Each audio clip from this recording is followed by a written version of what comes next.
इसी बीच वैज्ञानिकों के संग के बचे हुए खंडहरों में ईवा और बाकी लोग अचानक दिखाई दिया। तबाही का मंजर देखकर हर कोई पसीने से तरबतर हो गया और उसने कृतज्ञता भरी नजर से ईवा की ओर देखा, जिसका चेहरा क्रोध से लाल हो गया था। उसने पहले कभी इतना तीव्र क्रोध महसूस नहीं किया था। अगर उसके पास अंतरिक्ष की अंगूठी न होती तो वे सब मर चुके होते। ईथन और जूलियन के चेहरे उदास थे। उन्होंने चुपके से उन लोगों की ओर देखा जिन्हें ईवा ने बचाया था, तैयार थे अगर वे अपनी पत्नी के निष्ठा के प्रति जरा सा भी लालच दिखाते हैं तो उन्हें मार डालना। अंतिम हमले से पहले का दृश्य।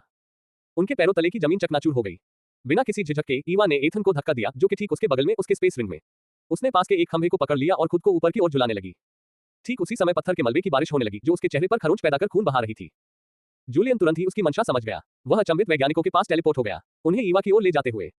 ईवा की उंगलियां तेजी से चली, हर एक को छूते हुए उन्हें अपनी ओर भेज दी गई। उसने और जूलियन ने मिलकर तेजी से काम किया और सभी को जर्जर ढांचे के नीचे सुरक्षित स्थान पर पहुंचा दिया। इससे पहले कि बहुत देर हो जाए, उसे अपनी सुरक्षित जगह पर ले जाना चाहिए। जूलियन को सबसे आखिर में भेजा गया, लेकिन ईवा वहीं रुक गई। उसकी उंगलियां खंभे में गड़ी हुई थी। जैसे ही उसने खुद को सूट की ओर झपटा, गिरे हुए पत्थरों ने उसे उसकी बगल में पटक दिया, जिससे उसकी बाहें खरोंच गईं। उसके होठों से एक कराह निकल गई, लेकिन वह पीछे नहीं हटी। बिना सूट लिए वापस लौटने का कोई रास्ता नहीं था। उसके सामने जीवित रहने की यह उम्मीद खत्म नहीं होने वाली थी। खून बह रहा था। उसने झपट्टा मारा। पतझड़ के मौसम में उसने जितना हो सके उतने सूट अपनी जगह में ठूंस लिए। जैसे ही इमारत पूरी तरह से ढह गई, ईवा अचानक अपने स्थान पर प्रकट हुई। ईथन और जूलियन डर से धड़कते दिलों के साथ उसकी ओर दौड़े। घबराहट ने जकड़ लिया था उन्हें। उसी क्षण पता चल गया जब वह जूलियन के साथ अंदर नहीं आई थी। ईथन उसे उठाने के लिए आगे बढ़ा, लेकिन ईवा की एक तेज चीख ने उसे वहीं रोक दिया। तुम्हें चोट लगी है? जूलियन ने बुदबुदाते हुए कहा। खून को रिश्ते देख उसकी भौहें तन गईं। उसके कपड़े। मेरी पीठ में दर्द हो रहा है, ईवा ने दांत भींचते हुए कराहते हुए कहा। ईथन ने धीरे से उसकी कमीज उठाकर घाव का मुआयना किया, जबकि जूलियन ने अपने निजी अंगों में हाथ डाला। उपचार की औषधियां लाने के लिए तभी एक शांत अधिकारपूर्ण आवाज ने उन्हें बाधित कर दिया। एक तरफ हट जाओ, मुझे उसे ठीक करने दो, ग्रेस ने कहा। उसके हाथ पहले से ही हरे प्रकाश से चमक रहे थे। अनिच्छा से ही सही, वे एक तरफ हट गए, फिर भी पहुंच के भीतर ही मंडराते रहे। उनकी सुरक्षात्मक प्रवृत्ति बनी रही। जरा भी कमजोर पड़ने से इनकार कर रहा है। ग्रेस उसके बगल में बैठ गई और धीरे से अपना चमकता हुआ हाथ ईवा की पीठ पर रख दिया। नर्म हराउस की हथेली से प्रकाश निकला, जो ईवा को एक गर्मजोशी भरे आलिंगन की तरह घेर लिया। ईवा के होठों से राहत भरी आह निकली, क्योंकि उसकी पीठ का दर्द धीरे धीरे कम होता जा रहा था। धन्यवाद, उसने कृतज्ञता से ग्रेस की ओर देखा। पहले वह इतनी थकी हुई थी कि ठीक नहीं हो पा रही थी। स्वयं ग्रेस के चेहरे पर नरमी आ गई और उसने ईवा को कुछ महत्वपूर्ण सलाह दी। अगली बार you are injured, you only need to activate the crystal inside you by drawing energy from within, and your body will absorb energy instinctively. Eva's eyes lit up as she listened. She looked at Grace with a grateful expression, realizing the importance of her advice. Grace ने भी मुस्कुराते हुए जवाब दिया। उसके मन में खुशी की एक अवर्णनीय अनुभूति छा गई, और जब उसने ईवा की ओर देखा तो उसकी निगाहें कोमल हो गईं। ईवा उठ बैठी, उसने अपने शरीर को फैलाया, उसकी हड्डियों से हल्की चटकने की आवाज आई। रिलीज करना। अपने शरीर में तनाव कम होने के बावजूद ईवा को हल्कापन महसूस हुआ और वह एथन और जूलियन के गुस्से का सामना करने के लिए खड़ी हो गई, लेकिन राहत भरी निगाहें। ईवा, हमारे साथ आओ, एथन ने दृढ़ता से कहा, नाक को स्वीकार करते हुए। ईवा की त्वचा उनके चेहरों पर झुनझुनी साफ दिख रही थी। उसके पैर हिलने से इनकार कर रहे थे, एक ही जगह पर जमे हुए थे। जूलियन के पास इंतजार करने का ज्यादा धैर्य नहीं था। उसने अपना हाथ उसके कंधे पर रखा और ईथन के साथ भी ऐसा ही हुआ। वे पलक झपकते ही गायब हो गए।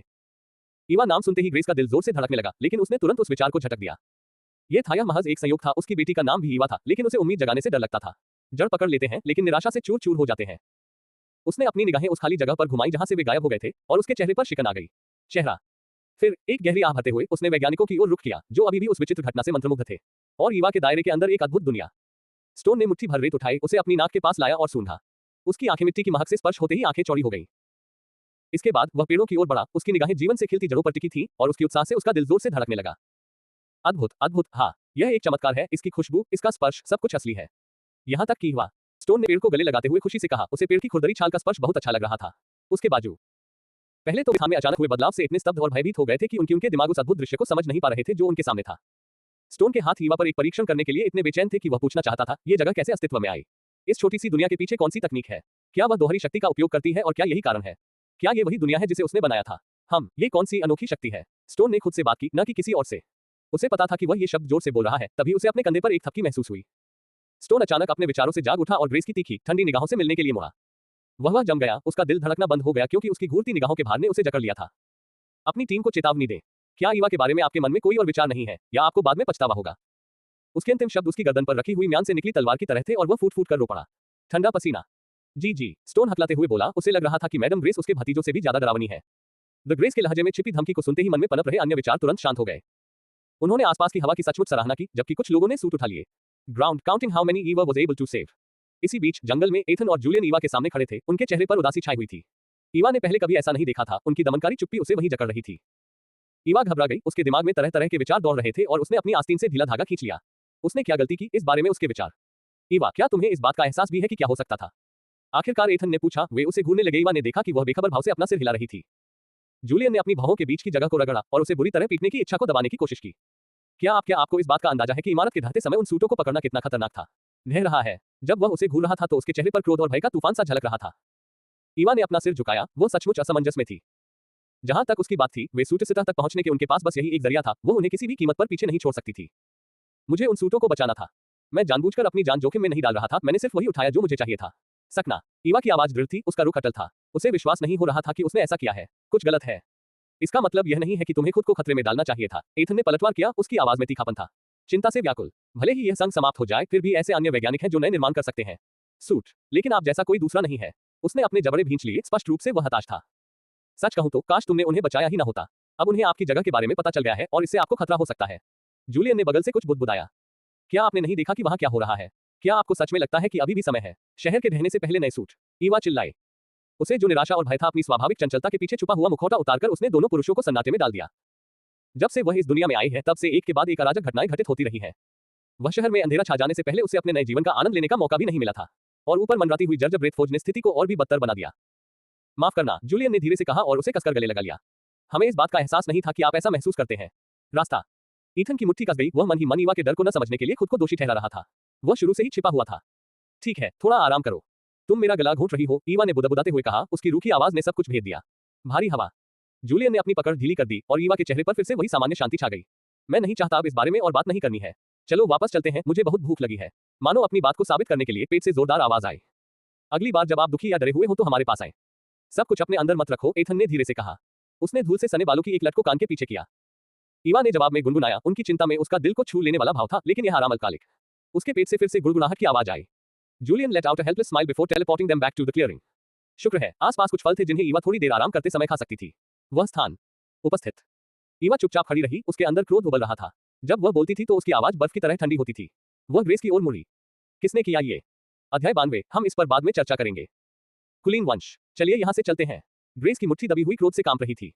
कुलीन लोग, ईवा ने धीमी आवाज में बुदबुदाया, उसका दिमाग तेजी से सोचने लगा क्योंकि वह कुछ ढूंढने की कोशिश कर रही थी। उनकी जानकारी। किताब में शहर के कुलीन परिवार का जिक्र बहुत संक्षेप में किया गया था, जहां महिला मुख्य पात्र रहती थी। एक पार्टी के दौरान जिसमें उन्हें आमंत्रित किया गया था, उनके बारे में लगभग कोई जानकारी नहीं थी। कोई सुराग न मिलने पर ईवा ने भौहें चढ़ा ली।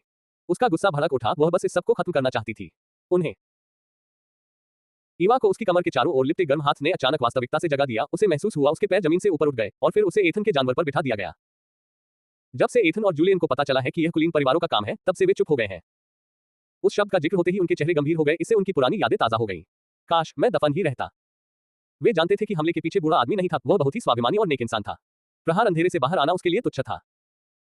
वह अपने शिकार का सीधे सामना करना पसंद करता था और अपने इरादे को स्पष्ट करने के बाद ही उसे मृत्युदंड देता था। स्पष्ट। यह सोचकर एथन और जूलियन दोनों को राहत मिली। एथन जानता था कि अगर उसके पिता अगर उन पर हमला होता तो ईवा की जगह होने के बावजूद भी वे मर जाते। वह बुरा आदमी इतना डरावना है। ग्रेस की जर्जर बस भारी भरकम सामान के साथ गड़गड़ाती हुई निकलने से पहले जूलियन ने एथन से एक नजरें मिलाई। छत पर पत्थर के टुकड़े। ग्रेस खुशकिस्मत थी कि यह अपने आप शुरू हो गई, वरना उन्हें वापस पैदल लौटना पड़ता। मेरे पीछे आओ, पहले मेरे घर चलो, ग्रेस ने बस की खिड़की से एथन और बाकी लोगों को पुकारते हुए कहा। एथन और जूलियन ने बस के साथ साथ सवारी करके और उसकी गति से ताल मिलाकर जवाब दिया। ईवा एथन की छाती से लग गई, उसका किसी भी तरह की बातचीत शुरू करने का मूड नहीं था, उसका पूरा ध्यान ग्रेस से कुलीन वंश के बारे में जानकारी प्राप्त करने पर था। एथन ने यह बात देखी, लेकिन उसके विचार कहीं और थे। उसने उसे अपने करीब खींच लिया, वह दरिंदा खून से लथपथ खाली सड़कों पर दौड़ता रहा। वैज्ञानिक स्टोन और डीन ने आसपास पड़ी लाशों और टूटी फूटी दुकानों को गंभीर निगाहों से देखा। सड़क। उन्होंने मैडम ग्रेस के मुंह से शहर में मची अफरा तफरी के बारे में सुना था, लेकिन इसे अपनी आंखों से देखना उनके लिए एक बड़ा आश्चर्य था। यह बिल्कुल अलग बात थी।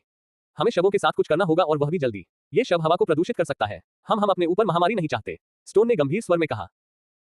बिजली होने पर भी वे मृतकों को दफनाते नहीं थे, शवों का अंतिम संस्कार तुरंत कर दिया जाता था। और प्यूरीफायरों ने ब्रीथ फौज को साफ रखा।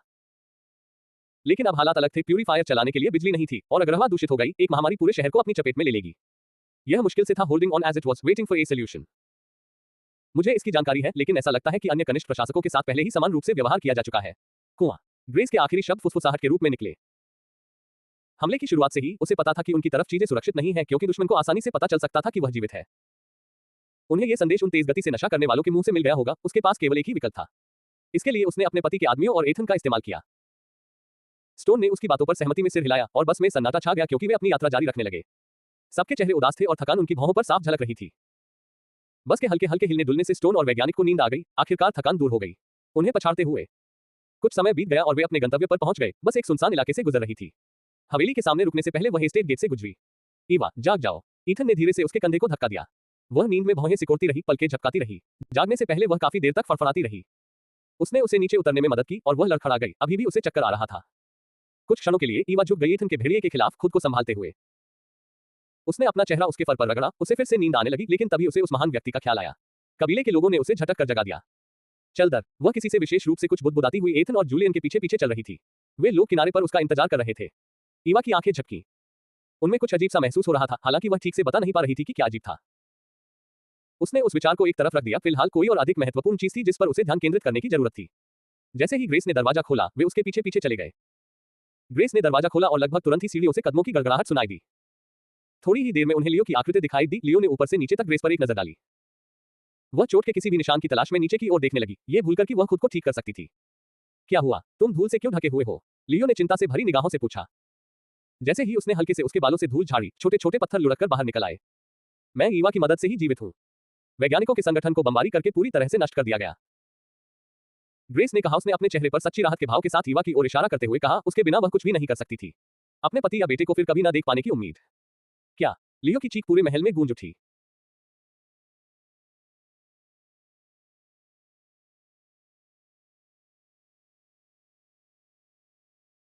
भय और प्रचंड क्रोध की लहरें उसके फेफड़ों में दौड़ गईं, जिससे एक दमनकारी आभा उत्पन्न हुई। ईथन और जूलियन को हाई अलर्ट पर रहने को कहा गया। ईवा ने उस बूढ़े आदमी की प्रतिक्रिया देखी और मन ही मन सहमति में सिर हिलाया। कुछ हद तक कारण अज्ञात होने के बावजूद उसे उसके दमनकारी आभा के नीचे कोई खतरा महसूस नहीं हुआ। ठीक है, शांत हो जाओ, हम बाद में उनका पीछा करेंगे। मुझे तुम्हारे आदमियों की जरूरत है, खासकर आग और बर्फ की। उपयोगकर्ताओं को शहर में शव साफ करने के लिए कहा गया। ग्रेस ने प्यार से उसके हाथ पकड़े, लेकिन बोली, गंभीर और दृढ़ स्वर। गुस्से को दबाते हुए लियो को अपने अंदर असहनीय पीड़ा महसूस हुई। वह इसके अलावा और कुछ नहीं चाहता था। उनका तुरंत पीछा करो, लेकिन उस समय ग्रेस के शब्द महत्वपूर्ण थे। क्या ये कुलीन वंश है? उसने पूछा। उसे पहले से ही पूरा भरोसा था कि वे ही सही लोग हैं। उसे सिर हिलाते देख उसने उन्हें बाद में उपयोग करने के लिए अपने मन में अंकित कर लिया। वो उस हरी बालों वाली युवती की ओर मुड़ा, जिसकी ओर उसकी पत्नी ने पहले इशारा किया था, और वह था। फिर से स्तब्ध रह गया। लियो जम गया और ईवा के चेहरे को घूरने लगा। वह उस चेहरे को जानता था, वह उसके बुरे रूप के साथ रह चुका था। अनुग्रह। उसकी आवाज धीमी पड़ गई, लेकिन उसने खुद को जगाया और फिर ईवा की ओर बारी बारी से देखा। ग्रेस को तब तक पीटते रहे जब तक उनकी गर्दन सुन्न न हो गई। हम इसे बाद में संभाल लेंगे, ग्रेस ने उसके कान में फुसफुसाते हुए कहा, जिससे उसकी नजर ईवा से हट गई। ईवा के तनावग्रस्त कंधे ढीले पड़ गए। लियो की तीव्र निगाहों से वह लगभग सहम गई थी। उसे ऐसा लगा जैसे पति पत्नी एक ही सांचे से बने हों, दोनों उसे घूर रहे हों। स्पष्ट भावना। मैं तुम्हारे लिए उन्हें ले आता हूं, लियो ने बुदबुदाते हुए कहा और जल्दी से चला गया, लगभग लड़खड़ाते हुए। उसके विचलित मन में पैरों का ही ख्याल आ रहा था। अगर मामला गंभीर होता तो ग्रेस हंस देती। एथन की ओर मुड़कर उसने पूछा उसकी मदद। ईथन ने सिर हिलाया और दूसरों के साथ कुर्सी पर बैठ गया, धैर्यपूर्वक लियो का इंतजार करने लगा। मेरे वापस आने का इंतजार करो, उसके बाद हम रईसों के पीछे जाएंगे, ठीक है? ईथन ने प्रतीक्षा की। ईवा की सहमति देखकर उसका मन थोड़ा शांत हो गया। उसने शांत स्वभाव वाले जूलियन को चेतावनी भरी नजरों से देखा, क्योंकि वह जानता था कि वह कितना प्रतिशोधी था। अगर ईवा नहीं होती यहाँ, वो उनकी जानकारी एकत्र करने के बाद बहुत पहले ही टेलीपोर्ट हो गया होता। जूलियन को एथन की घूरती निगाहों का एहसास हुआ और चिड़चिड़ाहट से उसके होंठ सिकुड़ गए, लेकिन उसने धीरे से सिर हिलाकर यह संकेत दिया, वह इंतजार करेगा। ईवा, जिसने एथन के जाते ही तुरंत चले जाने की योजना बनाई थी, आह भरे बिना नहीं रह सकी। निराशा, उसने अपना सिर पीछे टिकाया और आराम करने के लिए अपनी आंखें बंद कर ली। Dot dot dot. लियो जागीर के भीतर और गहराई तक चला गया और एक चट्टानी दीवार के पीछे छिपे हुए हिस्से में रुक गया। अंदर हथियारों की खड़खड़ाहट और चट्टानों के टूटने की गड़गड़ाहट हवा में गूंज रही थी। पुरुष और काली वर्दी पहने महिलाओं को प्रशिक्षित किया जाता था, चाहे द्वंद्व युद्ध के माध्यम से हो या दूर से लक्ष्यों पर निशाना साधकर। उनकी शक्तियां। उस इलाके में इमारतें कतार में लगी हुई थीं और हर कदम अनुशासन दर्शाता था, जो उनके प्रशिक्षण का प्रमाण था। अपने बॉस को देखते ही वे थोड़ी देर के लिए रुक गए, लेकिन फिर भी अपना काम जारी रखा। वे यही कर रहे थे। लियो के पास आए एक लंबे दुबले पतले आदमी को छोड़कर बाकी सभी लोग। सर, आप यहाँ हैं। आपको किस चीज की जरूरत है, किस लिए? उसने आदरपूर्वक पूछा, ये जानते हुए कि लियो तभी प्रकट होता है जब कोई महत्वपूर्ण कार्य, आमतौर पर कोई मिशन सामने था। मुझे 10 मिनट में सभी को इकट्ठा होने की जरूरत है, हम पूरे शहर की सफाई करने जा रहे हैं। लियो ने आदेश दिया, उसकी आंखों में एक तीखी चमक थी। आदेश से आश्चर्यचकित और भ्रमित होने के बावजूद उस व्यक्ति ने बिना किसी प्रश्न के उसका पालन किया। तुम बहुत 10 मिनट में यहाँ इकट्ठा हो जाओ। उस आदमी ने इतनी जोर से भौंका कि अंदर मौजूद लोग भी सुन सके। सुनो। इलाका एक पल के लिए शांत हो गया, फिर कदमों की आहट और खड़खड़ाहट से गूंज उठा। बस के दरवाजे अचानक खुल जाने की आवाज। लियो जितनी तेजी से आया था उतनी ही तेजी से चला गया और हवेली की ओर वापस रवाना हो गया। जैसे ही वह उसके पास पहुंचा, इंजनों की गर्जना ने उसका ध्यान आकर्षित किया। 10 बसें एक साथ सड़क पर आ गई। सफाई अभियान जो उसके आदमियों से खचाखच भरा हुआ था। ग्रेस ने बाहर से आवाज सुनी और पानी का गिलास मेज पर रख दिया। वह ऊपर उठी, वह अपने पैरों पर खड़ी हुई और कमरे से बाहर निकल गई। प्रभु एथन, मेरे साथ आइए, उसने दरवाजे पर पहुंचते ही पुकारा। ईथन खड़ा हुआ, ईवा और जूलियन दोनों पर आखिरी चेतावनी भरी नजर डाली और फिर उसके पीछे चला गया। बाहर अध्याय 93 पागल आदमी और निर्मम शिकारी। ग्रेस अपने पति के बगल में खड़ी थी और निर्देशों की प्रतीक्षा कर रहे लोगों पर एक नजर डाल रही थी। आपका लक्ष्य शहर में मौजूद हर लाश का निपटान करना है। जब तक बिल्कुल आवश्यक न हो तब तक बातचीत न करें। जब बेहद जरूरी हो तभी अपनी रक्षा करें और सावधान रहें। उसकी आवाज खुले मैदान में गूंज उठी, स्पष्ट और प्रभावशाली। भीड़ ने जवाब दिया, एकजुट दृढ़ सहमति में सिर हिलाना। फिलहाल इसमें मेरी मदद करो। ये सब खत्म होने के बाद हम कुलीन परिवार से निपटेंगे, उसने कहा। उनके बारे में सोचते ही उसके होठों पर एक ठंडी मुस्कान आ गई। मैं इस बात पर कायम रहूंगा, एथन ने शांत भाव से जवाब दिया और अपने भेड़िए की ओर इशारा किया। एक ही झटके में वह उस जानवर पर सवार हो गया और बसों के साथ साथ निकल गया। प्यार, क्या अब हम ईवा के बारे में बात कर सकते हैं? वह बिल्कुल तुम्हारी युवावस्था जैसी दिखती है, लियो ने कहा। आवाज में अत्यावश्यकता भरी हुई थी और इस नाजुक उम्मीद के साथ कि ईवा उनकी बेटी हो सकती है। ग्रेस ने लियो की आंखों में आशा देखी और उसे कुचलने की उसकी इच्छा नहीं हुई, लेकिन उसे ऐसा करना पड़ा। उसे ये तथ्य स्पष्ट रूप से बताएं। भले ही वह मेरे जैसी दिखती हो, इस बात को साबित करने का कोई तरीका नहीं है कि वह हमारी बेटी है। हम आंख बंद करके ऐसा नहीं कर सकते, उस पर अपना दावा करना, लेकिन गलत साबित होना, ग्रेस ने शांत भाव से कहा, हालांकि उसकी आंखें दुख से लाल हो गईं। लियो की उम्मीद धूमिल हो गई और पछतावे की एक लहर उस पर छा गई। काश उन्हें वह पहले ही मिल जाती। बिजली चली गई। फिर भी अपने दिल की गहराई में वह जानता था ईवा उनकी बेटी थी। उसने ग्रेस को अपनी बाहों में भर लिया और धीरे से उसकी पीठ थपथपाई, जबकि उसके दिमाग में तरह तरह के विचार चल रहे थे। डीएनए सीक्वेंसर को सक्रिय करने की एक और संभावना। उसकी नजर बस पर पड़ी और उसने मन ही मनाह भरी। बैटरी का वोल्टेज बहुत कम है, इसे बिजली दें। इलेक्ट्रिक डिवाइस का उपयोग करने वाले व्यक्ति के बारे में क्या? नहीं, वे दुर्लभ हैं और इस सारी अराजकता के बीच इसे ढूंढना और भी मुश्किल होगा। रुको, एक और तरीका है। प्रिय, क्या तुम्हें वह एसएसएस जो राक्षस याद है जिसका हमने पहले शिकार किया था और जिसमें हम लगभग अपनी जान गंवा बैठे थे? जिंदा है। ग्रेस अकड़ गई, खून की लपटें, फटे हुए मांस और लियो का फटा हुआ पेट दिखाई दिया। उसके मन में, नहीं, हम किसी भी हालत में उस राक्षस का पीछा नहीं करेंगे। ग्रेस ने लियो को धक्का दिया, उसकी निगाहें बर्फीली और अटल थीं। उसका संकल्प अटल था। एक बार इस्तेमाल होने वाले रक्त के गोले के कारण उसे खोने का विचार अकल्पनीय था। क्या तुम इतनी जल्दी भूल गए? हमने अपने सभी साथियों को खो दिया और तुम तो बाल बाल बचे। उसकी आवाज क्रोध और भय के मिश्रण से भरी हुई वह उठी, उसके हाथ ऐसे कांप रहे थे मानो वह फिर से उसी स्थिति में आ गई हो। कालकोठरी। लियो ने आह भरी और धीरे से अपने हाथों को उसके हाथों के चारों ओर लपेट लिया, उसकी कपकपी को स्थिर करने की कोशिश करते हुए। वह hadn't realized how deeply the incident still affected her, he wouldn't have brought it up if he had. मुझे खेद है कि मैंने आपको ये याद दिलाया, लेकिन या तो यही करना होगा या फिर हमें एक उच्च स्तरीय इलेक्ट्रिक समाधान ढूंढना होगा। उपयोगकर्ता, उसने अपराधबोध से भरी आंखों से बुदबुदाते हुए कहा। ग्रेस ने कांपती हुई सांस ली और खुद को संभालने की कोशिश की। वह स्मृति अभी मन में बसी हुई थी, उसे कई हफ्तों तक नींद नहीं आई, उसके साथी खिलाड़ियों के चेहरे उसे सताते रहे जिन्हें उसने खो दिया था। हम बाद वाला विकल्प चुनेंगे। मैं अंदर जा रही हूं, उसने कमजोर आवाज में कहा। दिन का भार और उनका बातचीत से वह आखिरकार थक चुकी थी और अब वह बस अपना सिर टिकाकर आराम करना चाहती थी। इससे पहले कि वह अंदर कदम रख पाती, लियो ने उसे अपनी बाहों में उठा लिया। उसके विरोध को अनसुना करते हुए वह उसे सीधे सीढ़ियों की ओर ले गया, वैज्ञानिक की बातों से बिल्कुल भी विचलित नहीं हुआ। आश्चर्यचकित करने वाली प्रतिक्रिया। ग्रेस ने अपना चेहरा उसकी छाती में छिपा लिया, उसे ऐसा लगा जैसे उसकी संयमित छवि चकनाचूर हो गई हो। को अपनी झुंझलाहट दूर करने के लिए उसने लियो को जोर से चुटकी काटी।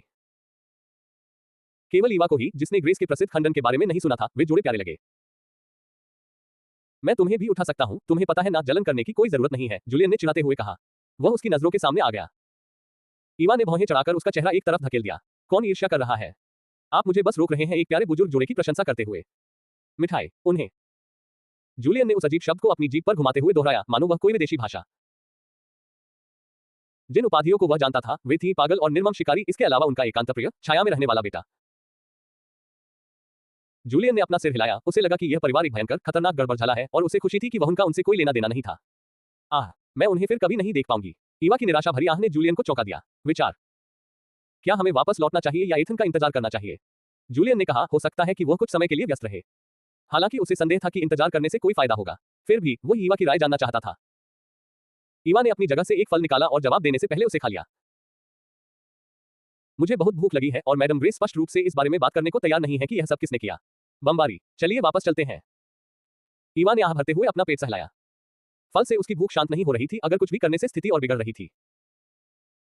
उसने जूलियन को कुछ फल दिए क्योंकि वह जानती थी कि उसने भी पूरे दिन कुछ नहीं खाया था। जूलियन ने कृतज्ञता भरी मुस्कान के साथ उससे सेब लिया और उठ खड़ा हुआ। चलो चलते हैं। उसने अपने हाथ फैलाए और उसे कुर्सी से खींच लिया। स्टोन ने देखा कि वे जा रहे हैं और उन्हें रोकना चाहता था, उसने अभी तक सारी जानकारी इकट्ठा नहीं की थी। अभी तक उसके आवाज के बारे में कोई जानकारी नहीं है। लेकिन जूलियन ने उसके बोलने से पहले ही उसे रोक दिया। चाचा जी, कृपया मैडम ग्रेस को बता दीजिए, हम घर लौट आए हैं। ईवा भूखी है और अपने कमरे का इस्तेमाल करते करते थक गई है। जूलियन ने आखिरी हिस्सा इसलिए जोड़ा ताकि स्टोन दोबारा ईवा को उसकी निजता के बारे में परेशान न करे। जब वे घर से निकले तो ईवा ने केवल अपनी भौहें उठाई और चुप रही। उनके पशुओं ने अपने स्वामी को बाहर आते देखा और उनकी ओर बढ़ने लगे। लोमड़ी कुंडली मारकर बैठ गई, its tail around Eva's legs trying to show off its newly grown hairs। Eva ने नीचे देखा, अपनी जीन्स से चिपके हुए चुभने वाले बालों को महसूस किया और उन्हें सहलाने के लिए आगे झुकी। लोमड़ी की खाल। शाबाश, लेकिन तुम्हें वुल्फी की तरह और ज्यादा बाल उगाने होंगे। ईवा की आंखों में उत्साह झलक रहा था। उसने उसके सिर को सहलाया। जब उसने अपने जानवर के शरीर को मुलायम फर से ढका हुआ कल्पना की तो उसके चेहरे पर मुस्कान खिल उठी और वह खुशी से खिलखिला उठी और खुद को गले लगा लिया। जूलियन ने अपने खुरदुरे सांप को घूरते हुए आह भरी, ये जानते हुए कि वह अपने शरीर से फर नहीं उगलने वाला था जीवन भर, और वह एथन से ईर्ष्या करने लगा। मुझे लगता है कि हमें उन्हें नाम देने चाहिए। हम उन्हें लोमड़ी, भेड़िया और सांप कहना बंद नहीं कर सकते। ईवा ने सोच विचार करते हुए कहा और जूलियन का हाथ पकड़कर सांप पर चढ़ गई। उसकी लोमड़ी भी उसके पीछे पीछे चढ़ गई और उसके बगल में कुंडली मारकर बैठ गई। उसके व्यवस्थित हो जाने के बाद जूलियन रवाना हो गया, बिना कुछ बोले। वे आरामदेह चुप्पी में हवेली की ओर वापस लौटे। ये चुप्पी केवल ईवा के कुछ बड़बड़ाने की आवाज से टूटी। नाम के सुझाव इतने घटिया थे कि जूलियन स्पष्ट रूप से असहज हो गया। डॉट डॉट डॉट डॉट 2 घंटे बाद ईथन गली से आगे बढ़ा। उसने जमी हुई लाश को पलटते हुए तेज चीख को अनसुना कर दिया। बर्फ की धूल के बादल में वह जहां भी जाता अपने पीछे एक दीर्घकालीन शीतलता छोड़ जाता था। बाकी लोग जोड़ियों में या छोटे समूहों में काम कर रहे थे, केवल एथन ही अकेले काम करता था। एक और खुले मैदान में पहुंचकर उसने देखा कि जमीन पर ताजा लाशें बिखरी पड़ी हैं। उनकी हालत देखकर ऐसा लग रहा था कि उन्हें मरे हुए ज्यादा समय नहीं हुआ था। उसकी हथेली से ठंडी धुंध उठी जो जमीन पर रेंगती हुई आगे बढ़ी। बर्फ पर तेज धारियां बन गईं, क्योंकि यह प्रत्येक शव तक सटीक रूप से पहुंचता था। पल भर में लाशें जम गईं। अपनी कलाई की एक झटके से एथन ने उन्हें चकनाचूर कर दिया। धूल। काश मैं जल्दी काम खत्म करके वापस आ जाऊं, उसने सोचा और अगली गली की ओर बढ़ गया। चलते चलते उसने नक्शा खोला और भौहें सिकुड़ी। अभी उसका काम पूरा होने से बहुत दूर था। उसका निर्धारित अनुभाग। उसके होठों से एक धीमी थकी हुई आह निकली। जब ईथन और अन्य लोग शहर को खाली करा रहे थे तभी कहीं और लोगों का एक समूह व्यस्त था, जिससे उनके लिए साफ करने के लिए और अधिक लाशें तैयार हो जाती हैं। बस उनके खाने में दवा मिला दो, तुम्हें और कुछ करने की जरूरत नहीं है, मैं इसका ख्याल रख लूंगा। यह आसान है, अगर हमें नौकरी मिल जाए तो सोचो हमें कितना सारा खाना मिल जाएगा। एक छोटे कद के आदमी ने लंबे आदमी को उकसाते हुए कहा। क्या आप हमेशा अपने बॉस के आपकी पत्नी के साथ सोने की शिकायत नहीं करते थे? यह आपकी है बदला लेने का मौका। क्या आप सचमुच किसी दूसरे आदमी को अपनी गरिमा का अपमान करने और उसे अपमानित करने देंगे? इसे हटा दें, उस छोटे कद के आदमी ने उकसाया और इसका असर हुआ। मैं इसे चुपके से उनके लंच में मिला दूंगा। संकेत का इंतजार करो, लंबे आदमी ने गुर्राते हुए शीशी छीन ली। एक गहरी निगाहों से देखते हुए वह वापस हवेली में चला गया। अध्याय 94, उठो और चमक जाओ सुंदरी। उस छोटे कद के आदमी ने चौड़ी खिलखिलाती मुस्कान के साथ उसकी पीठ को जाते हुए देखा, फिर अपनी ओर मुड़ गया। एड़ी और बाएं। वह पैदल ही जागीर से निकल गया और आगे एक सुनसान मोड़ की ओर चल पड़ा। कुत्ते, क्या हुआ? क्या वह मान गया? छोटे कद के आदमी के देखते ही एक बुलंद आवाज ने पूछा। मैं कदम रखा। हाँ, ये काम कर गया, बस उसके इशारे का इंतजार करो और हम खूब मजे करेंगे लड़कों। कुत्ते के शब्द पर वहां मौजूद पुरुषों ने जोरदार जयकारे लगाए। उनमें से एक चिल्लाए, मुझे उम्मीद है कि वहां शराब और पुरुष होंगे। बाकी लोग उससे थोड़ा दूर हट गए। बंदर, अगर तुमने मेरी गांड का सपना देखने की हिम्मत की तो मैं तुम्हारी खोपड़ी छेद दूंगी। एक आदमी ने ठंडे स्वर में कहा, मंकी की अपनी उभरी हुई कमर के बारे में विकृत बकवास या उस सनसनी से घबरा जाना हर रात स्पर्श किया जाना। उसने इस अवसर का लाभ उठाकर अपने इरादे स्पष्ट कर दिए ताकि जब मंकी की मृत्यु हो जाए कारण सबको पता चल जाएगा। बाकी लोग जोर से हंस पड़े, लेकिन वे बंदर से और दूर हटकर दूसरी तरफ चले गए। सुरक्षा का ध्यान। भाड़ में जाओ, सिर्फ इसलिए कि तुम मुझसे ज्यादा गोरी हो, तुम्हें लगता है कि मैंने तुम्हें देखा। भला कौन ऐसा चाहेगा? चेचक के निशानों वाला चेहरा। छी। बंदर भड़क उठा और घूरते हुए उसका गुस्सा और बढ़ गया। दुबले पतले आदमी के विकृत चेहरे के हाव भाव। आप ठीक है, शांत हो जाओ। क्या तुम हमारे छिपने की जगह की ओर ध्यान आकर्षित करना चाहते हो? एक लंबा विशालकाय उस आदमी ने ठंडी निगाहों से उन्हें टोका और वे जल्दी से बैठ गए, हिम्मत न करते हुए उस आदमी को नाराज करना। वाइपर, क्या मुझे मेरे योगदान के बदले खाना मिलेगा? कुत्ते ने लंबे आदमी से पूछा जो नेता था उनका समूह। वादे के मुताबिक, वाइपर ने संक्षिप्त जवाब दिया और अपनी बंदूक साफ करने में जुट गया। समय बीतता गया और सभी लोग बेसब्री से संकेत की प्रतीक्षा करते रहे। अचानक एक तेज सीटी की आवाज आई सुनसान गली के प्रवेश द्वार से। जैसे ही डॉग उछलकर खड़ा हुआ और प्रवेश द्वार की ओर भागा, सबकी निगाहें उस पर टिक गईं, लेकिन वह धीरे धीरे आगे बढ़ा और सावधानी से पास आने लगा। बाहर झांक कर देखने पर जब उसने केवल उस लंबे आदमी को अकेले इंतजार करते हुए देखा तो उसका तनाव कम हो गया। वह कदम बढ़ाया, आत्मविश्वास के साथ बाहर निकले। क्या काम हो गया? डॉग ने पूछा और आदमी के सिर हिलाने को देखकर उसके होठों से एक छोटी सी हंसी निकल गई। यहीं रुको, मैं अपने दोस्तों को बुलाता हूं। वह आदमी के ये पूछने से पहले ही चला गया कि कौन से दोस्त। पास आते कदमों की आहट ने उसकी नसों में तनाव पैदा कर दिया और उसकी बेचैनी तब और बढ़ गई जब उसने देखा कि 20 खूंखार खतरनाक दिखने वाले आदमी डॉग के पीछे पीछे आ रहे थे। तुमने दोस्तों के बारे में कुछ नहीं कहा? उसने समूह को संदेह भरी निगाहों से देखते हुए बुदबुदाया। अकेले आने का पछतावा हो रहा है। आराम करो, वाइपर ने आगे की ओर इशारा करते हुए कहा। आपने हमारी मदद की, हम तुम्हें नहीं मारेंगे। बस हमें रास्ता दिखा दीजिए, अंदर आ जाओ और फिर तुम जाने के लिए स्वतंत्र हो। उस आदमी ने कुत्ते को देखा, उसे सिर हिलाते देख उसने घबराकर धीरे धीरे आगे कदम बढ़ाया। वह दबे पांव उसकी पीठ पर नजर रख रहा था। हवेली पहुंचते ही उसने राहत की सांस ली। ये बात है, मैं अंदर नहीं जा रहा हूं, कुछ बुदबुदाते हुए वह चुपचाप चला गया। वाइपर ने उस गली की ओर मुश्किल से ही नजर डाली जिसमें वह आदमी गायब हो गया था और तभी उसके चेहरे पर एक विकृत मुस्कान फैल गई। उसके चेहरे पर। अंत में उसने निराशा से सोचा, वे अमीर घमंडी औरतें घुटने टेक कर अपनी भीख मांगेंगी। जिंदगियां एक विकृत मुस्कान के साथ उसने अपने आदमियों को आगे बढ़ने का इशारा किया। लड़का, चलो अंदर चले। हाँ, उन्होंने एक साथ धीमी आवाज में कहा ताकि संपत्ति के अन्य निवासियों को सतर्क न किया जा सके। वे अंदर घुस गए और अंदर का हिस्सा तुरंत जड़े हुए क्रिस्टलों की चमक से जगमगा उठा, जिससे एक अलग ही रोशनी फैल गई। Sharp reflections across polished floors. बिना किसी झिझक के वे अलग हो गए, कुछ जोड़े में, कुछ अकेले। बंदर और सांप दोनों उन्होंने अपना रास्ता खुद चुन लिया, जबकि डॉग, जिसका पेट उनके आने के बाद से ही गुड़गुड़ा रहा था, सीधे आगे बढ़ गया। रसोई के लिए। बंदर ने दरवाजे खोल दिए। अंदर बेहोश महिलाएं इधर उधर पड़ी थीं। उसने एक नजर डाली उन्हें उदासीनता से देखते हुए, फिर उन्हें घसीटकर बैठक कक्ष में ले गए। नीचे वाइपर बार में बैठा था, उसके सामने एक खुली हुई शराब की बोतल थी जिसका ढक्कन खुला हुआ था। उसने एक लंबा घूंट लिया और संतुष्टि से आह भरी। शराब की जलन उसके शरीर को गर्म कर रही थी। अंदरूनी भाग। अपना सिर पीछे की ओर झुकाकर उसने जी भरकर पानी पिया, इस बात की परवाह किए बिना कि वह उसकी ठुड्डी से नीचे टपक रहा था। मालिक, मुझे भी आपके साथ शामिल होने दीजिए, उसके आदमियों में से एक ने एक नई बोतल उठाते हुए कहा। उसने उसका आधा हिस्सा पी लिया, सांस लेने के लिए हौंफने से पहले एक ही झटके में। वाह, ये तो एकदम सही है। हिच, वह आदमी चिल्लाया और कुर्सी पर पीछे की ओर गिर पड़ा। लापरवाह, स्वप्निल भाव, स्पष्ट रूप से नशे में धुत। वह हमेशा अपनी शराब को संभाल कर रखने के बारे में डींगे मारता रहता है। छी, आधी बोतल से ही उसकी मौत हो गई। बेकार। बंदर ने घृणा से गुर्राते हुए महिला को जमीन पर पटक दिया। क्या वे अभी तक जाग नहीं रहे हैं? वाइपर अपनी कुर्सी से उठा और भौहें चढ़ाते हुए बगल में बैठ गया। बेहोश महिलाओं में से एक। उसने अपनी उंगली उसकी नाक के नीचे रखी। एक हल्की सी सांस उसकी त्वचा को छू गई और उसके कंधे शिथिल हो गए। अच्छा, उसने उदास स्वर में बुदबुदाया। जल्दी मर जाना, सारा मजा किरकिरा कर देगा। उसने बोतल से एक और घूंट लिया। मैं जा रहा हूं, अब मुझे अपना जीवन साथी ढूंढना होगा, बंदर ने होंठ चाटते हुए कहा और उछलते हुए ऊपर की ओर बढ़ गया। एक बार में 2 सीढ़ियां चढ़े। वाइपर ने उसकी बातों को अनसुना कर दिया और दवा का असर खत्म होने का इंतजार करने के लिए सोफे पर लेट गया। इस बीच डॉग और बाकी लोग रसोई में दावत कर रहे थे, जो अब एक तूफान ने इसे तहस नहस कर दिया था। अलमारी आधी खुली लटकी हुई थी, कुछ आधी खुली, कुछ पूरी तरह खुली, और उसका सामान इधर उधर बिखरा हुआ था। जमीन। नंगे बदन वाले पुरुष कुर्सियों या फर्श पर पसरा कर बैठे थे, उनके हाथ और होंठ चिपचिपे थे। भूखे भेड़ियों की तरह वे भोजन पर टूट पड़े और चिकनाई से लथपथ हो गए। बर्तनों पर हमला किया गया, थालियां उलट दी गईं, जब खाना जमीन पर गिर गया तो किसी को परवाह नहीं थी। क्या अमीर लोग यही खाते हैं? इतना सारा तेल और मसाला, उनमें से एक ने धीरे से कहा। उसका मुंह भोजन से भरा हुआ था, आंखें आश्चर्य से चौड़ी हो गई थी। मुझे याद है, मैं उन सूखे, बेस्वाद टुकड़ों को चबाता था जिन्हें वे रोटी और मांस कहते थे। एक अन्य व्यक्ति ने कड़वाहट से कहा। उसकी आवाज में ईर्ष्या झलक रही थी, लेकिन इससे उसकी रफ्तार धीमी नहीं हुई।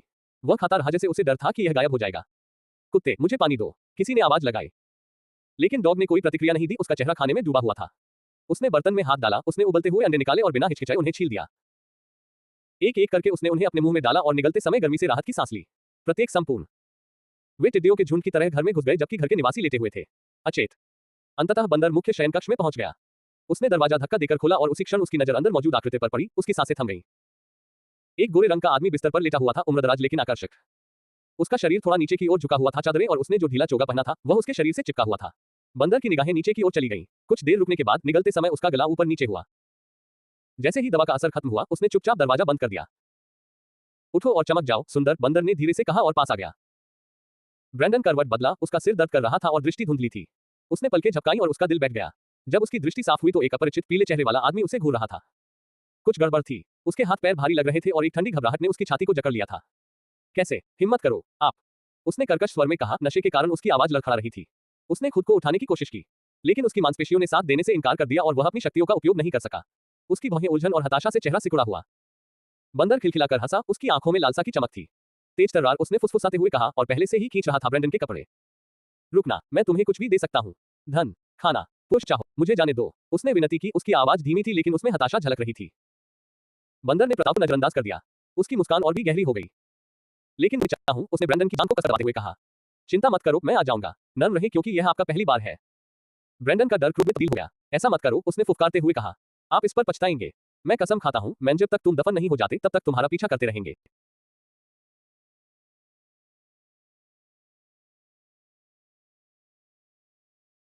अचानक एड्रेनालाइन के प्रवाह में आकर उसने लात मारी और बिस्तर से लुढ़क कर नीचे गिर गया और इधर उधर भागने लगा। दरवाजा। लेकिन कमरोश ने उसका मुझसे तक ही पहुंच पाया था, बंद हो गया। उसने पीछे से उसे पकड़ा और बिस्तर पर पड़ गया। बंदर मुस्कुराया और अपने आखिर भी फाड़ दिए। ऊपर से एक आदमी दर्द भरी चीख बोली, जिससे नीचे रहने वाले लोग चौंक गए। उन्हें इसकी आवश्यकता नहीं करता, ये इधर का काम था। एक क्षण की उसके दुर्भाग्यपूर्ण शिकार के प्रति दया की एक झलक दिखाई दी। लेकिन ये ठीक उसी समय फीका पड़ गया जैसे ही उनका ध्यान हलचल की आवाज की ओर गया, तुरंत ही सब कुछ बदल गया। वह खूबसूरत महिला जाग रही थी। आह का कौन? तीनों महिलाओं ने हौंकते हुए कहा, उनकी आवाजें उनके सामान्य गर्व के विपरीत कांप रही थी।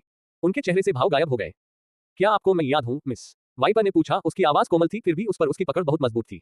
बुजुर्ग महिला की ठुड्डी कुछ और ही कहानी बयां कर रही थी। कितना प्रभावशाली। अपने पहली छापे में वह उस महिला से टकरा गया जिसने ये सब किया था। उसके परिवार का विनाश। अध्याय 95 संदेह का बीज जड़ पकड़ने लगता है। तुम कौन हो? अभी चले जाओ ना, मैं तुम्हारी शिकायत भूगर्भ संगठन से कर दूंगा। महिला ने धमकी दी। अपने डर को छिपाने के लिए उसने अपनी आवाज ऊंची कर ली। लेकिन वे लोग जोर से बेतहाशा हंसने लगे। अगर भूगर्भ का संगठन अभी भी सक्रिय होता तो क्या वे यहां आने की हिम्मत कैसे की? ठीक है, रिपोर्ट, आप जाने के लिए स्वतंत्र हैं। मैं तुम्हें नहीं रोक रहा हूं, वाइपर ने उसे छोड़ते हुए कहा। उसकी ठुड्डी पर उसकी आंखों में नफरत की चमक थी क्योंकि उसने उसकी आंखों में आशा की किरण जगमगाते हुए देखा।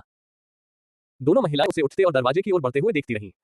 उन्होंने पीछा करने की कोशिश की, but Swift kick slammed them back into their chairs. दर्द से कराहते हुए कुर्सी पर जोर से गिरे और उनकी आंसू भर आए। महिला ने पीछे मुड़कर नहीं देखा। अब उसकी बहन की जिंदगी से ज्यादा उसकी जिंदगी मायने रखती थी। वो उन्होंने उनके लिए बदला लेने का वादा किया, उनका बलिदान व्यर्थ नहीं जाएगा। लेकिन जैसे ही उसने दरवाजे का हैंडल पकड़ने के लिए हाथ बढ़ाया, एक गोली चलने की आवाज सुनाई दी। वह चीखते चीखते गिर पड़ी। वह अपना पैर पकड़े हुई थी और उसके नीचे खून जमा हो रहा था। वह कांपते हाथों से सिकुड़कर रोने लगी। मदद करना। अन्य महिलाएं भय से चीख उठी, उनकी आवाजें घबराहट से कांप रही थीं। उन्होंने उसे खून बहते हुए देखा।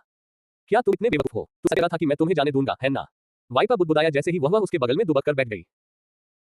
उसने अपनी बंदूक से उसका चेहरा एक तरफ से पोंछा, जिससे उसका सिर जोर से एक तरफ झुक गया। कृपया मुझे जाने दो, वह सिसकते हुए बोली। उसके गालों और नाक से आंसू बह रहे थे। खून से लथपथ और बुरी तरह घायल। हाँ, सर्वशक्तिमान में से एक गंदे भिखारी से भीख मांग रही है। वाइपर ने अपने अतीत का हवाला देते हुए उपहास किया। कड़वी हंसी के साथ कहे गए शब्द। उसकी स्तब्ध आंखों ने उसे बता दिया कि वह अभी उसे पहचान नहीं पाई थी। शायद इससे आपको कुछ याद आ जाए। उसने उसके खून बहते पैर को पकड़ने की कोशिश की और वह लड़खड़ा गई। पीछे हटते हुए डर और दर्द से उसका चेहरा विकृत हो गया। लेकिन यह व्यर्थ था। वाइपर ने उसके घाव पर जोर से दबाव डाला, जिससे दर्द की लहर दौड़ गई उसके शरीर के माध्यम से। फिर उसके हाथ से लपटें निकली और तेज गर्मी से उसके शरीर को झुलसा दिया। सिजल। इसे रोक। वह चीखने लगी, छटपटाने लगी। उसके आंसू और नाक से बहने वाला पानी उसके कपड़ों को भिगो रहा था। बाकी लोग वाइपर की क्रूर यातना को हल्के से सहते हुए और पसीने से तरबतर होकर देख रहे थे। उसके दर्द भरी चीखों से उसके माथे पर निशान पड़ गए थे। दोनों महिलाएं एक दूसरे से लिपटकर धीरे धीरे रोने लगी और प्रार्थना करने लगी कि यह आदमी उन्हें भूल जाए। उन्हें। वह तभी रुका जब वह बेहोशी की कगार पर थी और उसकी त्वचा काली पड़ गई थी और झुलसा हुआ। अब क्या तुम्हें याद है? वाइपर ने उसे थप्पड़ मारकर जगाया और उसे जबरदस्ती अपनी ओर देखने के लिए मजबूर किया। जैसे जैसे पुरानी यादें ताजा होती गईं, उसकी आंखें धीरे धीरे चौड़ी होती गईं। यह आप है। वह भय से हौंफ उठी, पश्चाताप से उसका सीना भर गया। वो मरा क्यों नहीं? उसकी तरह भाई बहन। दरार। दर्द के एक तेज झटके ने उसे उसकी तंद्रा से बाहर निकाल दिया। चीखने के लिए अब आवाज नहीं बची थी, बस धीमी आवाज ही बची थी। उसकी दाहिनी बांह कंधे से लटकी हुई थी और वह कराह रही थी। तस्क, फिर भी कोई पछतावा नहीं, बस अफसोस है। वाइपर ने गुस्से से भरी आवाज में कहा। तुम्हारे कारण मैंने अपना परिवार खो दिया। और क्यों? क्योंकि तुम्हारी डेट ने उसकी बहन की तरफ नजर डाली। उसकी आवाज लड़खड़ा अनसुनी आंसू से आ गई। उस हाई तरह से पीटा गया शव उसकी आंखों के सामने कौंध गया। उसने अपनी बहन की रक्षा करने की कोशिश में अपनी जान गंवा दी थी। और जब उसकी बहन अभी भी सांस ले रही थी, तब उसके गार्डों ने उसके साथ बलात्कार किया। उसने यही विनती की थी। वह महिला घुटनों के बल रेंग रही थी और वह उस पर हंस रही थी, उसका मजाक उड़ा रही थी। अब मैं तुम्हें दर्द वापस दूंगा। उसने उसकी ठुड्डी को कसकर पकड़ा और उसके करीब झुक गया। चिंता मत करो, आप इसे आनंद लेने के लिए काफी लंबे समय तक जीवित रहेंगे। भय से उसकी आंखें चौड़ी हो गईं। उसने खुद को छुड़ाने की कोशिश की, उसकी निगाहें तेज धार की ओर घूम गईं। कुर्सी का किनारा। लड़कों, उसका ध्यानपूर्वक ख्याल रखें। उसे औषधियां पिलाओ, उसे जीवित रखो, उसे आत्महत्या करने मत दो। वाइपर ने क्रूर मुस्कान के साथ आदेश दिया और उसके बाल पकड़कर उसे झटकते हुए फेंक दिया उन पुरुषों की ओर जो कामुक मुस्कान के साथ जयकारे लगा रहे थे। कृपया ऐसा मत करो, मैं तुम्हें पैगा। जैसे ही वे करीब आए, वह चीख पड़ी। उनकी घूरती निगाहें उसकी मुस्कान देखकर उसका खून जम जाता था। उसका शरीर कांप रहा था जब उसने रेंग कर दूर जाने की कोशिश की। वह अपने जले हुए पैर को घसीटती हुई पीछे ले जा रही थी, लेकिन किसी ने पीछे से उसे लात मारी, जिससे उसका सिर जमीन पर जा टकराया। मुझे माफ, कृपया मुझे जाने दीजिए। सी थी, उसका चेहरा आंसुओं और नाक बहने से लथपथ था। अब जाकर उसे वास्तव में समझ आया कि वाइपर की बहन ने कितना डर और महसूस किया होगा। वाइपर को नहीं चाहिए थी, वह चाहता था कि और में डूब जाए। वह वहां नहीं सका। उसकी दर्द भरी चीखें उसकी बहन की चीखों के साथ मिल गईं। हर आवाज किसी चाकू की तरह चुभ रही थी। जाते समय उसने सीने पर हाथ रखा। टकराना। उसने अपनी मुट्ठी मानो यादों को बुलाने के लिए किताब हो। दर्द उसकी जोड़ों में भला चुभ गया। खून उसके हाथ से नीचे बह रहा था, फिर भी इससे उसे कोई शांति नहीं मिली। अंदर का तूफान। फक। वह गुर्राया। उसके गले की नसें फूल गई मानो वह किसी गहरी चीज से लड़ रहा हो, भीतर रहते हुए और हारते हुए। उसने अपनी जेब से बंदूक निकाली और गुस्से में वापस लिविंग रूम में चला गया, हर कदम लड़खड़ाता हुआ, क्रोध से भरा हुआ। उन आदमियों ने उसके कपड़े फाड़ना शुरू कर दिया था, तभी एक गोली चलने की आवाज आई। जोर से आवाज लगाई। महिला की घोड़ी में एक छेद हो जाने के बाद सन्नाटा छा गया। पुरुषों ने गाली गलौज की। वे दबी आवाज में नशा व्यक्त करते हुए बोले। लेकिन जो लोग वाइपर सबसे लंबे समय से जानते थे, उन्हें हुआ। महिलाओं के साथ बलात्कार करना ही हमेशा से उनकी मूल शर्त रही है।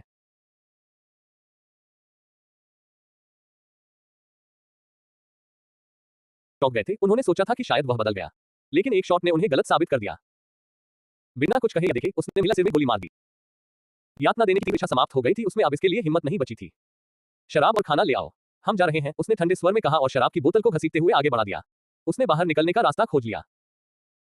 बड़ा दिखावा तो सही है, पर वो बिल्कुल हमारे जैसा ही है, उनमें से एक आदमी ने वाइपर का मजाक उड़ाते हुए बुदबुदाया। पीछे वह कड़वाहट से भरा हुआ था। वाइपर के आसपास होने पर खुद को रोके रखने से थक चुका था। उनमें से कोई भी खुलकर मस्ती नहीं कर सकता था, खासकर जब वह देख रहा था। केवल बंदर ही बच निकला। कुछ लोग चुप रहे, लेकिन उनके कड़वे चेहरों से उनकी हताशा साफ झलक रही थी।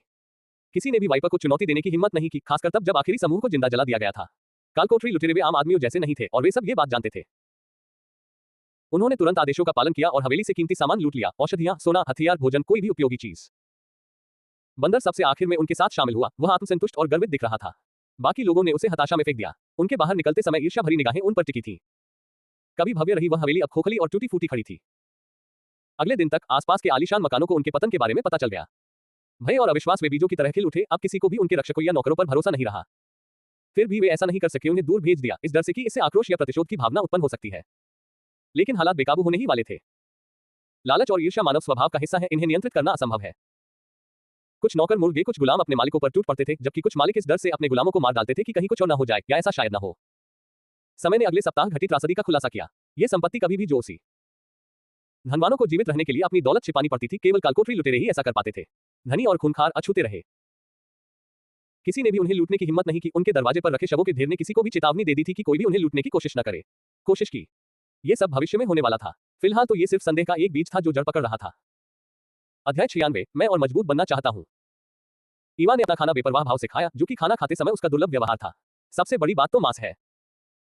अराजकता और आने वाले खतरे को देखने के बाद अपनी ताकत बढ़ाने की जरूरत ने उसे बुरी तरह से झकझोर दिया। साथी अभियान के दौरान उसे अपनी कमजोरी का एहसास हुआ। वह ज़ॉम्बी सर्वनाश में वापस नहीं आई थी, जहां वह बेजान लोगों को आदेश दे सकती थी। जब वह अपने उपन्यासों के साथ आराम कर रही थी, तब ज़ॉम्बी उसके लिए लड़ने या मरने को तैयार थे। यह अलग था। राक्षस घातक थे और लोग नासमझ नहीं थे, शक्तिहीन। हाँ। ईवा ने अपना कांटा नीचे गिरा दिया और हताशा भरी आह भरते हुए अपने बालों को खींचने लगी। वह ऐसा क्यों नहीं कर सकी?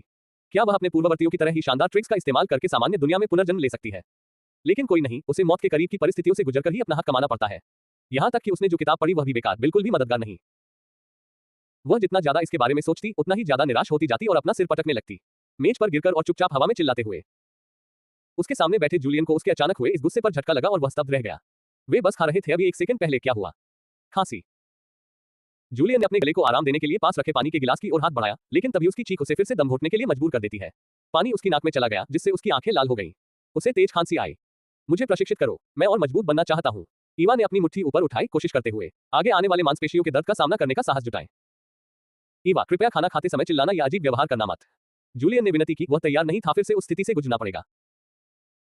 जैसे ही उसने अपना कप फिर से भरा, उसने उसके खुले होठों पर एक नजर डाली और जल्दी से हाथ उठाकर उसे रोकने की कोशिश की। वह शांति से पानी पी रही थी। ईवा ने उसकी लाल आंखें देखी और अपने शब्दों को रोक लिया। लेकिन जैसे ही उसने अपना कप रखा नीचे झुककर, उसने वहीं से शुरू किया जहां उसने छोड़ा था। मैं चाहता हूं कि आप दोनों मुझे प्रशिक्षण दें। भले ही मैं कहूं कि मैं थक गया हूं, इसे नजरअंदाज करो और आगे बढ़ते रहो। वह हकलाने लगी, उसका चेहरा तनावग्रस्त हो गया, मानो उसे तुरंत पछतावा हो रहा हो। फिर भी जूलियन की एक झलक बाकी थी। हंस पड़ा। क्या आपको यकीन है? प्रशिक्षण के दौरान नहीं। मुझे यकीन है, ईवा ने हिचकिचाने से पहले ही बीच में टोकते हुए कहा और अपना गुस्सा निकालने के लिए कांटे को मांस में चुभो दिया। हंसते हुए उसके चेहरे पर झुंझलाहट झलक रही थी। ठीक है, मैं तुम्हें प्रशिक्षण दूंगा। जूलियन की बातों पर ईवा के चेहरे पर मुस्कान खिल उठी, जब तक कि उसकी अगली बात सामने नहीं आई। वाले, आपका प्रशिक्षण अब शुरू होता है। सबसे पहले सारी हरी सब्जियां वापस अपनी प्लेट में रख लें, आपको उनकी जरूरत पड़ेगी। जूलियन का लहजा दृढ़ था और उनका चेहरा तुरंत एक सख्त प्रशिक्षक के भाव में बदल गया। लेकिन ईवा ने कहना शुरू किया ही था कि जूलियन ने अपनी भौहें ऊपर उठा ली। उसने अपनी शिकायत को मन में ही दबा लिया, मुंह बनाते हुए। कोष्टक। और ट्रेनिंग सुबह 6 बजे से शुरू हो जाती है, उन्होंने लंबी मुस्कान के साथ कहा। साफ तौर पर उन्हें इसमें मजा आ रहा था। वह स्वयं। ईवा ने चम्मच को कसकर पकड़ लिया और बड़ी मुश्किल से उस चम्मच को उसके चिड़चिड़े चेहरे पर फेंकने की इच्छा को रोक पाए। उसने अपने खाने की तरफ देखा और हरी सब्जियों के उस पहाड़ को देखकर फिर से आह भरी जो अब उसका मजाक उड़ा रहा था। खाना खत्म होने से पहले बोलने पर उसे पछतावा हुआ। जूलियन ने बड़े चाव से खाना खाया, उसका मूड अच्छा था, लेकिन वह पहले से ही अपने मन में उसके प्रशिक्षण की योजना बना रहा था। Dot dot dot dot. अगले दिन ईवा प्लैंक पोजीशन में काम रही थी और उसे पसीना आ रहा था। आखिरकार एथन लौट आया। वह एक थकी हुई जम्हाई लेते हुए अपने भेड़िए से उतरा। उसने सड़क साफ कर दी थी, उन्हें यह कार्य सौंपा गया था, लेकिन अगर वे पूरी सफाई करने की योजना बना रहे थे तो यह समुद्र में एक बूंद के बराबर था। शहर। वे केवल एक छोटा सा हिस्सा ही कम कर पाए थे, बस इतना ही जिससे मैडम रेस के लिए खरीदारी की जा सके। अब एक व्यवहार्य समाधान निकालने का समय आ गया है। तुम वापस आ गए, जूलियन ने अपनी सीट से आलस भरे लहजे में कहा। ईथन ने जवाब में गुनगुनाया और उसकी निगाहें ईवा को ढूंढ रही थी। वो ट्रेनिंग रूम में है, जूलियन ने कहा और देखा कि एथन की निगाहें उसे ढूंढ रही थी। क्षेत्र। ईथन की भौहें आश्चर्य से ऊपर उठ गईं और उसकी आंखों से थकान का एक अंश गायब हो गया। क्या हुआ? ईथन ने आश्चर्य से भरी आवाज में पूछा जैसे ही उसने उसे उठाया। जूलियन के सामने वाली मेज पर रखी पानी की बंद बोतल। उसने मुझसे उसे प्रशिक्षित करने के लिए कहा। क्या आपने सफाई का काम पूरा कर लिया है? जूलियन ने खड़े खड़े पूछा। यह अब लगभग उसे उस पद से मुक्त करने का समय आ गया था। जवाब देने से पहले एथन ने सारा पानी एक ही बार में बहा दिया। हाँ, आराम करने के बाद हम उस रईस के लिए मैडम रेस के पास वापस जा रहे हैं। जानकारी, एथन ने कहा, उसके अंतिम शब्द ठंडेपन से भरे हुए थे। मैंने बहुत लंबा इंतजार कर लिया, जूलियन ने राहत की सांस लेते हुए बुदबुदाया। आखिरकार उसका इंतजार खत्म हो गया था। वह प्रशिक्षण मैदान की ओर तेजी से बढ़ा। ईवा, समय समाप्त हो गया। उसने फोन। ईवा को उसके शब्द लंबे सूखे के बाद बारिश की तरह लगे। उसके हाथ जवाब दे गए और वह मुंह के बल गिर पड़ी, सांस लेने के लिए हौंट रही थी। उसके शरीर से पसीना टपक रहा था, गीले बालों की लंटें उसकी गर्दन से चिपकी हुई थीं, फिर भी वह संघर्ष कर रही थी। उसे सांस लेने में दिक्कत हो रही है। तुमने अच्छा किया, तुम 1 मिनट तक डटे रहे, जूलियन ने धुंधले कालेपन को नजरअंदाज करते हुए प्रशंसा की। उसके सामने तैरती हुई घड़ी। ईवा ने न तो कोई प्रतिक्रिया दी और न ही उसकी बातों पर कोई जवाब दिया। इसके बजाय उसने मैडम ग्रेस पर ध्यान केंद्रित किया। शिक्षाओं के माध्यम से उसके शरीर में मौजूद क्रिस्टल को सक्रिय करने का प्रयास किया जा रहा है ताकि उसके शरीर के दर्द को कम किया जा सके। 1 मिनट बीत गया और एक हल्की हरी रोशनी ने उसे घेर लिया। उसके मुंह से एक धीमी आह निकली, होंठ। वह धीरे धीरे उठ बैठी, दरवाजे पर एथन को खड़ा देखकर वह आश्चर्यचकित रह गई। तुम वापस आ गए, उसने मुस्कुराते हुए कहा और खड़ी हो गई। हम। ईथन उसके पास गया और अपनी अंगूठी से एक रुमाल निकालकर धीरे से उसके शरीर को पोंछा। चेहरा। जूलियन ने कहा कि तुमने ही यह मांगा था। उन्होंने तुम्हें मजबूर तो नहीं किया, है ना? ईथन के अविश्वास ने जूलियन को उसने अपनी आंखें घुमाई। नहीं, मैं और मजबूत बनना चाहता हूं। हमें नहीं पता कि सतह के नीचे क्या है। ये और भी बुरा हो सकता है, कालकोठरी से भी ज्यादा। यहां तक कि अंडे के परीक्षणों से भी इसी बात का संकेत मिला था। वह रुकी, उनकी बातों को समझने के लिए। आश्चर्य के भाव। क्या? बहुत खूब। तुम सचमुच अंतर्दृष्टिपूर्ण और गंभीर हो, जूलियन ने टिप्पणी की, जिससे उसकी आंखें चौड़ी हो गईं। बिना कुछ कहे उसने अपने पास से एक पत्थर उठाया और उसे उस पर फेंक दिया। धत्तेरे की, अंतर्दृष्टिपूर्ण से आपका क्या तात्पर्य है? मैं सिर्फ इसलिए बेवकूफ नहीं हूं क्योंकि मुझे मांस पसंद है और मैं पूछता हूं प्रश्न। और तुम? एथन की ओर मुड़ते हुए उसकी आंखें सिकुड़ गईं। उसे इसे नकारने की जरूरत नहीं थी, वह जूलियन की तरह ही सोचता था। जूलियन, माफी मांगो। यह बहुत कठोर था, एथन ने दृढ़ता से कहा।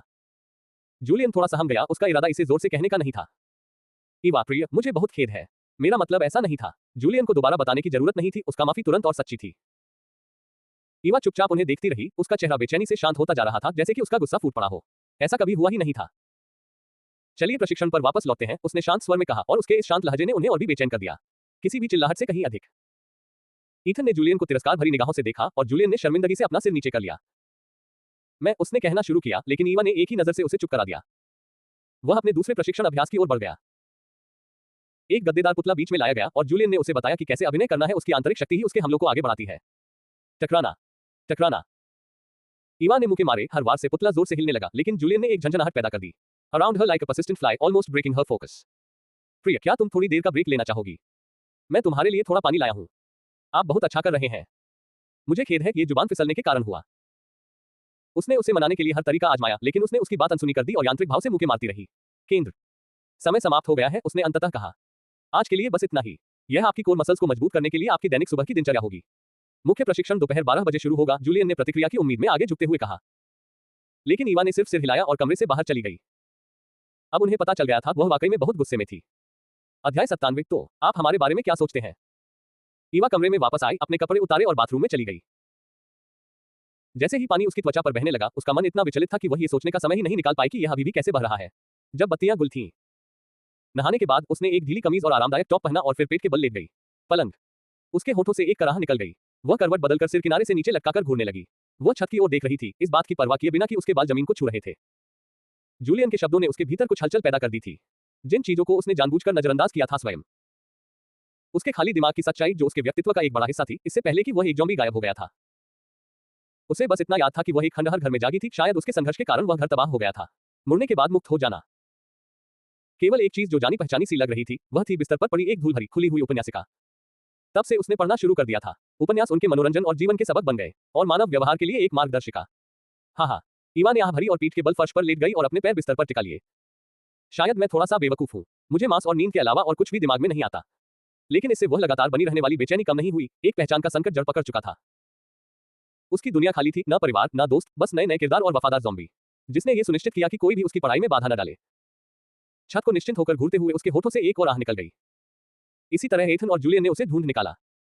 उसने उनके कदमों की आहट पर कोई प्रतिक्रिया नहीं दी। जब तक जूलियन ने उसे धीरे से फर्श से नहीं उठाया, तब तक उसे होश नहीं आया।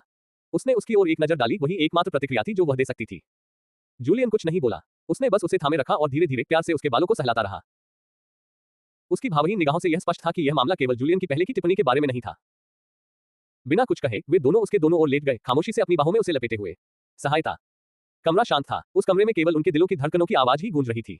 कुछ समय बाद अंततः ईवा बोली, मुझे उपन्यास कहां से मिलेगा? उसकी आवाज इतनी धीमी थी कि वे उसे लगभग सुन ही नहीं पाए। मैं तुम्हारे लिए ले आऊंगा, उन्होंने एक साथ कहा, फिर रुक गए। उन्हें याद आया कि ऐसी चीजें नहीं होती, शहर में मौजूद हैं। ईवा ने उस झिझक को भांप लिया और उसे थोड़ी निराशा महसूस हुई। उसने पहले ही एथन से पूछा था and already knew the answer. The words had left her mouth before she realized, but a small part of her had hoped for a miracle. Forget it, Eva muttered, turning to her side with her back to Ethan as she closed her eyes.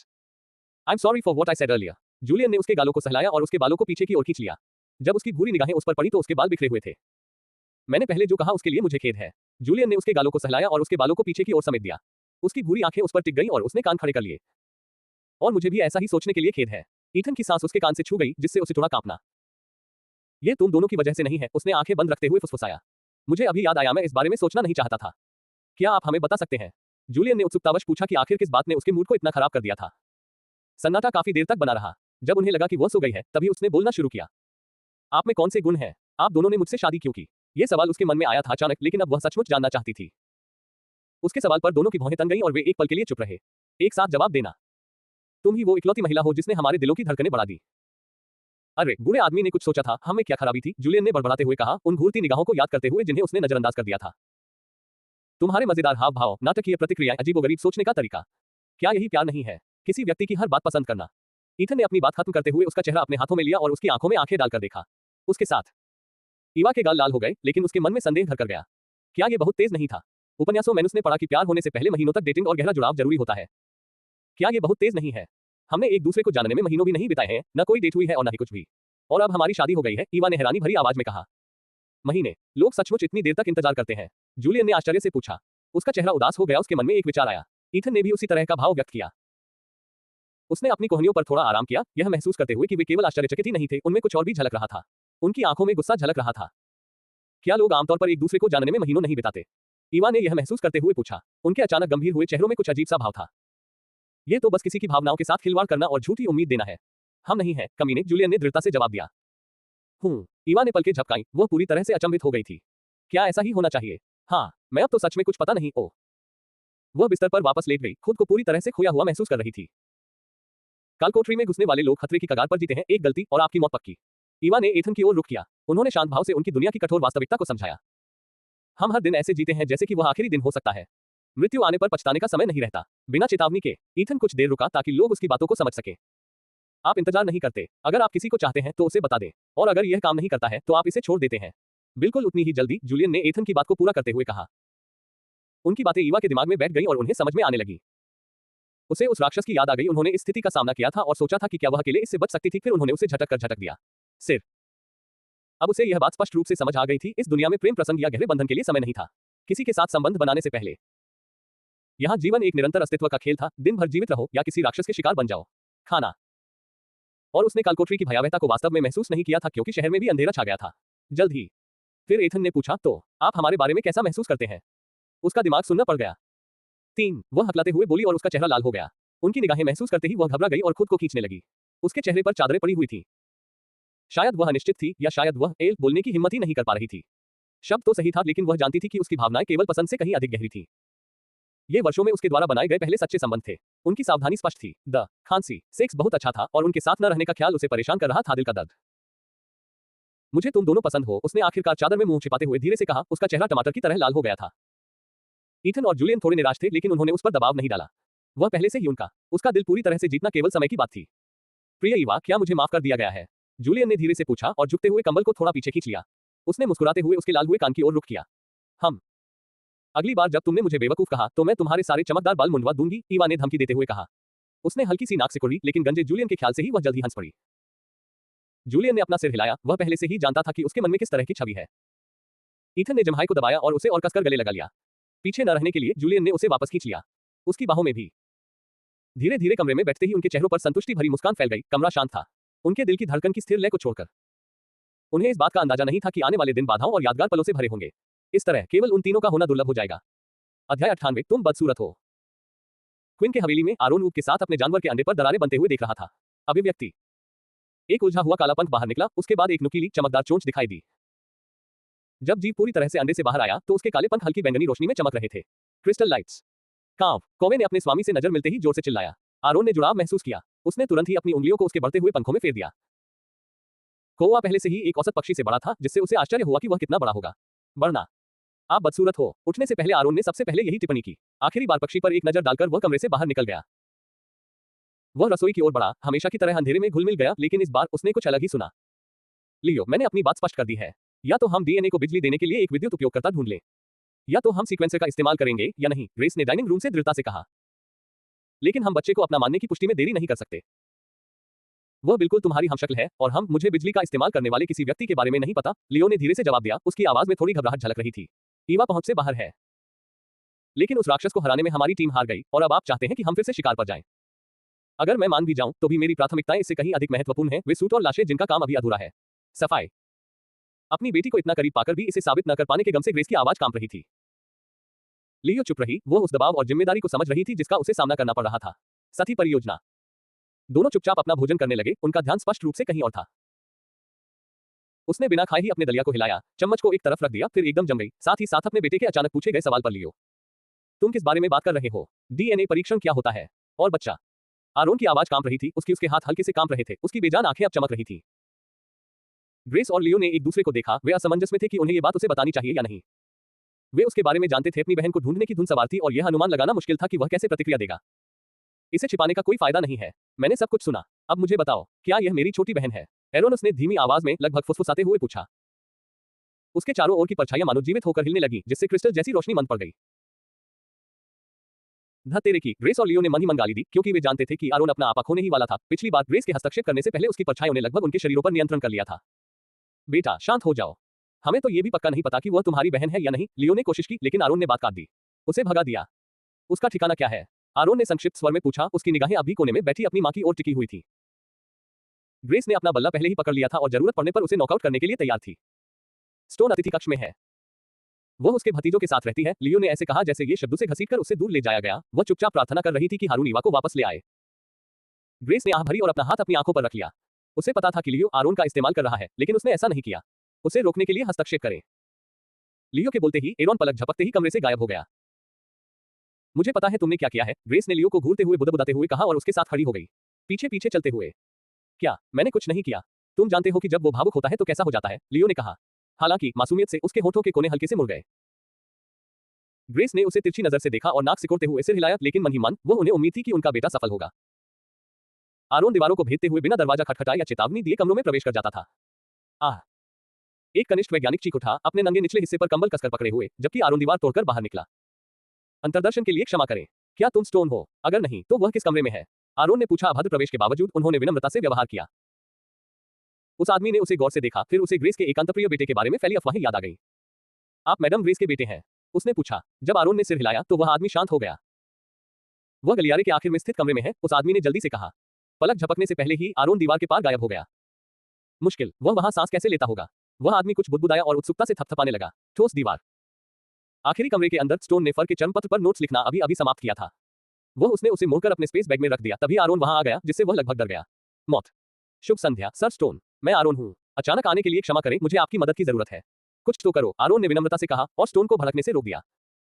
Stone थोड़ी देर रुका, अपनी झुंझलाहट को दबाते हुए। उसने सिर हिलाया और आरोन को बैठने का इशारा किया। ऐसा क्या जरूरी था कि आपको जबरदस्ती अंदर घुसना पड़ा? स्टोन ने थोड़ी डांट फटकार भरी आवाज में पूछा। आरोन का हमेशा वाला उबा हुआ, आधी झुकी हुई आंखों वाला चेहरा गायब हो गया था। बस एक विनम्र, दूर की मुस्कान ही रह गई। वह नीचे बैठ गया। मैंने अभी अभी अपने राक्षस को जन्म दिया है, मेरे लिए सब कुछ नया है। वह रुका, चेहरा परेशान। मैंने सुना है कि आप उन पहले लोगों को जानते हैं जिन्होंने अपने अंडे से बच्चे निकाले थे। मुझे उनकी सलाह चाहिए और उनका पता। उसने मेज पर हाथ फेरा, स्टोन के शरीर पर नियंत्रण पाने और उससे जबरदस्ती जवाब निकलवाने से बचने की पूरी कोशिश कर रहा था। बाहर। स्टोन का ध्यान आरोन के नवजात शिशु पर इतना केंद्रित था कि उसने उस क्षणिक चमक को नोटिस ही नहीं किया। उसकी आंखों में अधीरता झलक रही थी। ओह, मुझे लगा कि यह कोई गंभीर बात है।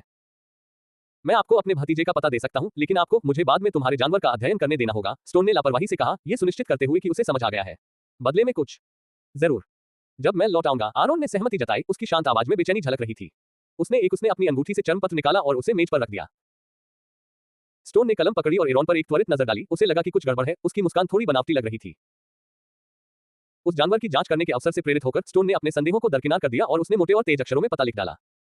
एरोन की मुस्कान गायब हो गई। उसके चेहरे के भाव इतनी तेजी से बदले कि स्टोन का दिल धड़कना बंद हो गया। लेकिन इससे पहले कि वह कुछ प्रतिक्रिया कर पाता, आरोन वहां से जा चुका था।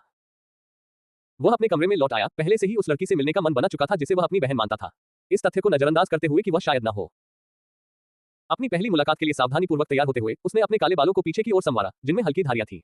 हरे रंग के चमकदार बाल उसकी गर्दन पर टिके हुए थे। जब उसने अपनी अलमारी खोली तो रैक पर सभी काले रंग के कपड़े सजे हुए थे। उन्होंने एक ओनेक्स सूट चुना जो उन पर बिल्कुल फिट बैठता था। एक दूसरी त्वचा जो उनके लंबे कद को उजागर करती है, जो आमतौर पर उनकी झुकी हुई मुद्रा के पीछे छिपा रहता है। कोआ चुपचाप देखता रहा और जब हारून चला गया तो वह भी उसके पीछे पीछे चला गया। जब कोआ भी दीवार के उस पार से गुजरा तो आरोन आश्चर्य से पलकें झपकाने लगा। लेकिन वह क्षण बीत गया, उसे इससे भी बड़ी बातों पर विचार करना था। वह अपने जानवर से निपट लेगा बाद में। और बस इसी तरह वे हवेली से चले गए। आरोन बस में चढ़ा और गाड़ी चलाने लगा। बहन, मेरा इंतजार करो, उसने बुदबुदाते हुए कहा और जैसे ही उसने एक्सीलरेटर पर पैर रखा, उसकी पकड़ और कस गई। बस आगे की ओर शॉट मारा। लियो खिड़की से मुस्कुराया और धुएं के निशान को दूर जाते हुए देखता रहा। अध्याय 99। क्या ब्रह्मांड मुझे धोखा देने के लिए उकसा रहा है? 2 घंटे बीत गए और जूलियन द्वारा सेट किया गया अलार्म उसके दिमाग में बजने लगा। जैसे ही उसने खोला, उसकी आंखों में शुरुआती सतर्कता फीकी पड़ गई और उसके चारों ओर धुंधली घड़ी पीछे हट गई। उसका शरीर। दोपहर हो चुकी थी। उन्होंने दोपहर के भोजन के बाद मैडम रेस के घर लौटने की योजना बनाई थी, लेकिन जूलियन ने थोड़ा जल्दी अलार्म लगाया था क्योंकि उसे कुछ सामान पैक करना था। चुपचाप बिस्तर से उठते हुए उसने जाने से पहले ईवा और एथन को आखिरी बार देखा। कमरा। ईवा के सामने वह जो सौहार्दपूर्ण और सहज भाव भंगिमा बनाए रखता था, वह गायब हो गई थी। वह टेलीपोर्ट होकर अपने अध्ययन कक्ष में पहुंच गया। वह किताबों की अलमारी की ओर बढ़ा, उसे एक तरफ धकेल दिया और एक छिपा हुआ दरवाजा सामने आ गया। घुमाना वह अंदर चला गया। जूलियन ने अपनी अंगूठी से एक क्रिस्टल निकालकर अंधेरे कमरे को रोशन किया, जिससे हथियारों की कतारें दिखाई दी। खंजर, तलवारें और बम सटीकता से पंक्तिबद्ध, प्रत्येक को उसके मालिक द्वारा निर्धारित स्थान पर व्यवस्थित किया गया है। क्षेत्र। क्रिस्टल जैसी तेज रोशनी में हर हथियार खतरनाक चमक बिखेर रहा था। जूलियन अपने घर चला गया। वह खंजरों और तलवारों पर अपनी उंगलियां फेरते हुए अपने होठों को ठंडी मुस्कान में सिकोड़ता हुआ आगे बढ़ा। मुस्कुराओ, आंखों में एक घातक चमक भरी हुई। उसने अपना हाथ पीछे खींच लिया और ईथन के सेक्शन की ओर बढ़ गया, अपने हाथों में सारे बम समेटते हुए। अंगूठी। ईथन ने ज्यादा सामान जमा नहीं किया था, उसे विश्वास था कि उसकी शक्तियां पर्याप्त से अधिक है। ये बम वही थे जिन्हें उसने एथन को अपने लिए जमा करने के लिए मजबूर किया था क्योंकि उसका हिस्सा भरा हुआ। आज तुम सब काम आओगे, उसने बुदबुदाते हुए कहा। ये हथियार उनके संग्रह का हिस्सा थे। अब तक इसे वास्तविक उपयोग के लिए नहीं बनाया गया था। चूंकि उन्होंने उन पर बमों का इस्तेमाल किया था, इसलिए इसका बदला लेना ही उचित था। जैसे ही जूलियन ने छांटा जिन हथियारों की उसे जरूरत थी, उन्हें लेकर आरोन हवेली के बाहर रुक गया। यहां रहें। उसने बस का दरवाजा बंद कर दिया और अपने जानवरों को अंदर ही रहने का आदेश दिया। गहराई से लेना, उसने गहरी सांसें लेते हुए अपने कांपते हाथों को स्थिर किया और घर की ओर घूरने लगा। उसके कानों में दिल की धड़कन की तेज आवाज सुनाई दे रही थी। उसके सीने में डर और उत्साह आपस में टकरा रहे थे। ये था भी नहीं तो कभी नहीं। उसे यह जानने का एक खास तरीका था कि वही उसके लिए सही है। आखिरकार प्रसव के बाद मां के स्वस्थ होने के दौरान उसकी देखभाल वही तो कर रहा था। जटिलताओं के बावजूद उनके पिता लगातार उनकी मां के साथ रहते थे। उसने अपने नाखूनों को अपनी हथेलियों में गड़ा दिया और उस चुभन का इस्तेमाल अपने पैरों को सुन्न कर रहे डर से लड़ने के लिए किया। लेनायक और सांस लेते हुए उसने खुद को अंधेरे में छिपा लिया और बिना किसी की नजरों में आए गेट से निकल गया। ब्लेन को लगा कि कोई चीज उसके पास से गुजरी है और वह रुक गया, भौहें चढ़ाते हुए। उसने चारों ओर एक नजर डाली, अपनी ही परछाई को पहचानते हुए। यह सोचकर कि उसने बस कल्पना की थी, उसने अपना सिर हिलाया और आगे बढ़ता रहा। उसे आसपास की किसी भी बात का एहसास नहीं था। उसकी परछाई उससे अलग होकर सीढ़ियों पर सरक गई। आरोन ने हर कमरे की तलाशी ली और उसे लगने लगा कि स्टोन ने उसे गलत पता दिया है। यह आखिरी कमरा था और उसने अभी तक एक भी महिला को नहीं देखा था। वह खामोशी से दाखिल हुआ, न दिल की धड़कन सुनाई दी, न ही उसकी कोई उपस्थिति महसूस हुई। He had long perfected the art of blending into the shadows. लेकिन बिस्तर पर हरे बालों की एक झलक ने उसे एकदम स्तब्ध कर दिया। उसका दिल जोर से धड़कने लगा। ईथन को जगाने के लिए बस उस हल्की सी आवाज की ही जरूरत थी। उसका हाथ तेजी से आगे बढ़ा और उसने बर्फ का खंजर फेंक दिया। दीवार के कोने पर खंजर आरोन के शरीर को भेदते हुए दीवार से टकराकर चकनाचूर हो गया। उस शोर ने आरोन को वास्तविकता में वापस ला दिया। नीचे लेटी महिला से अपनी निगाहें हटाते हुए जब उसने अपने आवरणों को ढका तो उसकी नजर ईथन की जानलेवा निगाहों से मिली। ईथन उठा और जैसे ही वह घुसपैठिए पर झपटा, उसके पैरों के नीचे बर्फ जम गई। उसका निशाना था, उसे वहीं पर जमा दो। आरोन पानी की तरह दीवारों के बीच से होकर गुजर रहा था। उसकी निगाहें बिस्तर पर टिकी हुई थी। वह यहां नहीं था लड़ाई सिर्फ इसलिए कि महिला का चेहरा देखकर किसी बात की पुष्टि हो सके। तुम्हारी हिम्मत कैसे हुई? ईथन गुर्राया और बिस्तर के ऊपर एक बर्फीला गुंबद खड़ा कर दिया। आरोन अपने शरीर को महसूस कर सकता था जम रहा है। उसकी छाया शक्तियां भी पर्याप्त नहीं थी। आरोन रुका और भौहें चढ़ाकर दीवार से बाहर निकल गया। यह आदमी उसकी परीक्षा ले रहा था। धैर्य, मुझे बस उसका चेहरा देखना है और किसी बात की पुष्टि करनी है। मेरा इरादा किसी को नुकसान पहुंचाने का नहीं है, उन्होंने कहा। उसने बड़ी मुश्किल से खुद को संभालते हुए कहा। ईथन ने अविश्वास भरी एक छोटी सी हंसी हंसी। क्या तुम्हें सच में लगता है कि मैं किसी अजनबी को अपना चेहरा देखने दूंगी? पत्नी का चेहरा। उसके चेहरे के भाव से ही सब कुछ स्पष्ट हो गया। उसे लगा कि वह आदमी विक्षिप्त है। अचानक तापमान में भारी गिरावट आई। दीवारों और फर्श पर पाला जम गया था। मैं तुम्हें मार डालूंगा, ऐसा सोचने के लिए ईथन फुफकारा। उसके होठों से ठंडी धुंध निकल रही थी। उसकी नीली आंखें सख्त हो गईं जैसे बर्फ। अगर जूलियन यहां होता तो उसे पता होता कि ईथन गंभीर था, किसी की मौत होने वाली थी। ईथन, ठंड कम कर दो। ईवा नींद में बड़बड़ा रही थी। करवट बदलते हुए उसने फ्राउनिंग किया। उसकी तरफ पल भर में मानो किसी ने स्विच ऑन कर दिया हो। कमरा गर्म हो गया और उसने संतुष्टि भरी सांस ली। कंबल के अंदर जैसे ही ईथन लड़ाई को बाहर ले जाने की तैयारी कर रहा था, उस आदमी के शब्दों ने उसे वहीं रोक दिया। बहन। एरोन लड़खड़ाते हुए बिस्तर तक पहुंचा। उसकी आवाज कांप रही थी और आंखें लाल थीं। इससे पहले कि ईथन कुछ प्रतिक्रिया कर पाती, आरोन उसके पास पहुंचा और उसके बालों को उससे दूर हटा दिया। गर्दन का पिछला भाग। ईथन ने तुरंत कार्रवाई करते हुए एरोन की कमर के चारों ओर बर्फ की एक चेन लपेटी और उसे वापस खींच लिया, उसकी गर्दन पर खंजर रखकर। लेकिन तब तक बहुत देर हो चुकी थी। आरोन को वह मिल चुका था जिसकी उसे जरूरत थी। क्या आप मैडम रेस के बेटे हैं? ईथन ने पूछा, यह याद करते हुए कि उसका एक बेटा था जिसके चेहरे पर परछाई थी। शक्तियां। इसके जवाब में आरोन सिर्फ हंस पड़ा। हा, बहन, आखिरकार मैंने तुम्हें ढूंढ ही लिया। उसकी आंखों से आंसू बहने लगे, जिससे एथन निराश हो गया। समझ नहीं आ रहा कि कैसे जवाब दूं। आरोन उसकी गर्दन पर मौजूद काले जन्मचिन्ह को नहीं भूल सका। उसे शायद ज्यादा कुछ याद ना हो जब वह 9 साल का था तब से, लेकिन वह निशान ही एक ऐसी बात थी जो उसके साथ हमेशा के लिए बनी रही, यहाँ तक कि जब उसका चेहरा स्मृति से मिट गया। वह बस उसे गले लगाना चाहता था, लेकिन एथन के गले पर रखे चाकू ने इसे असंभव बना दिया और इससे उसे गुस्सा आ गया। ऐसा प्रतीत होता है कि उस व्यक्ति का अपनी बहन के साथ घनिष्ठ संबंध था, इसलिए वह उसकी हत्या नहीं कर सका। उसकी देखभाल करने के लिए धन्यवाद। मैं उसे अपने साथ ले जाऊंगा। जिस क्षण शब्द चले गए, अपने होठों को एथन की परछाई पर टिकाते हुए उसने उसकी हरकतों को रोक दिया।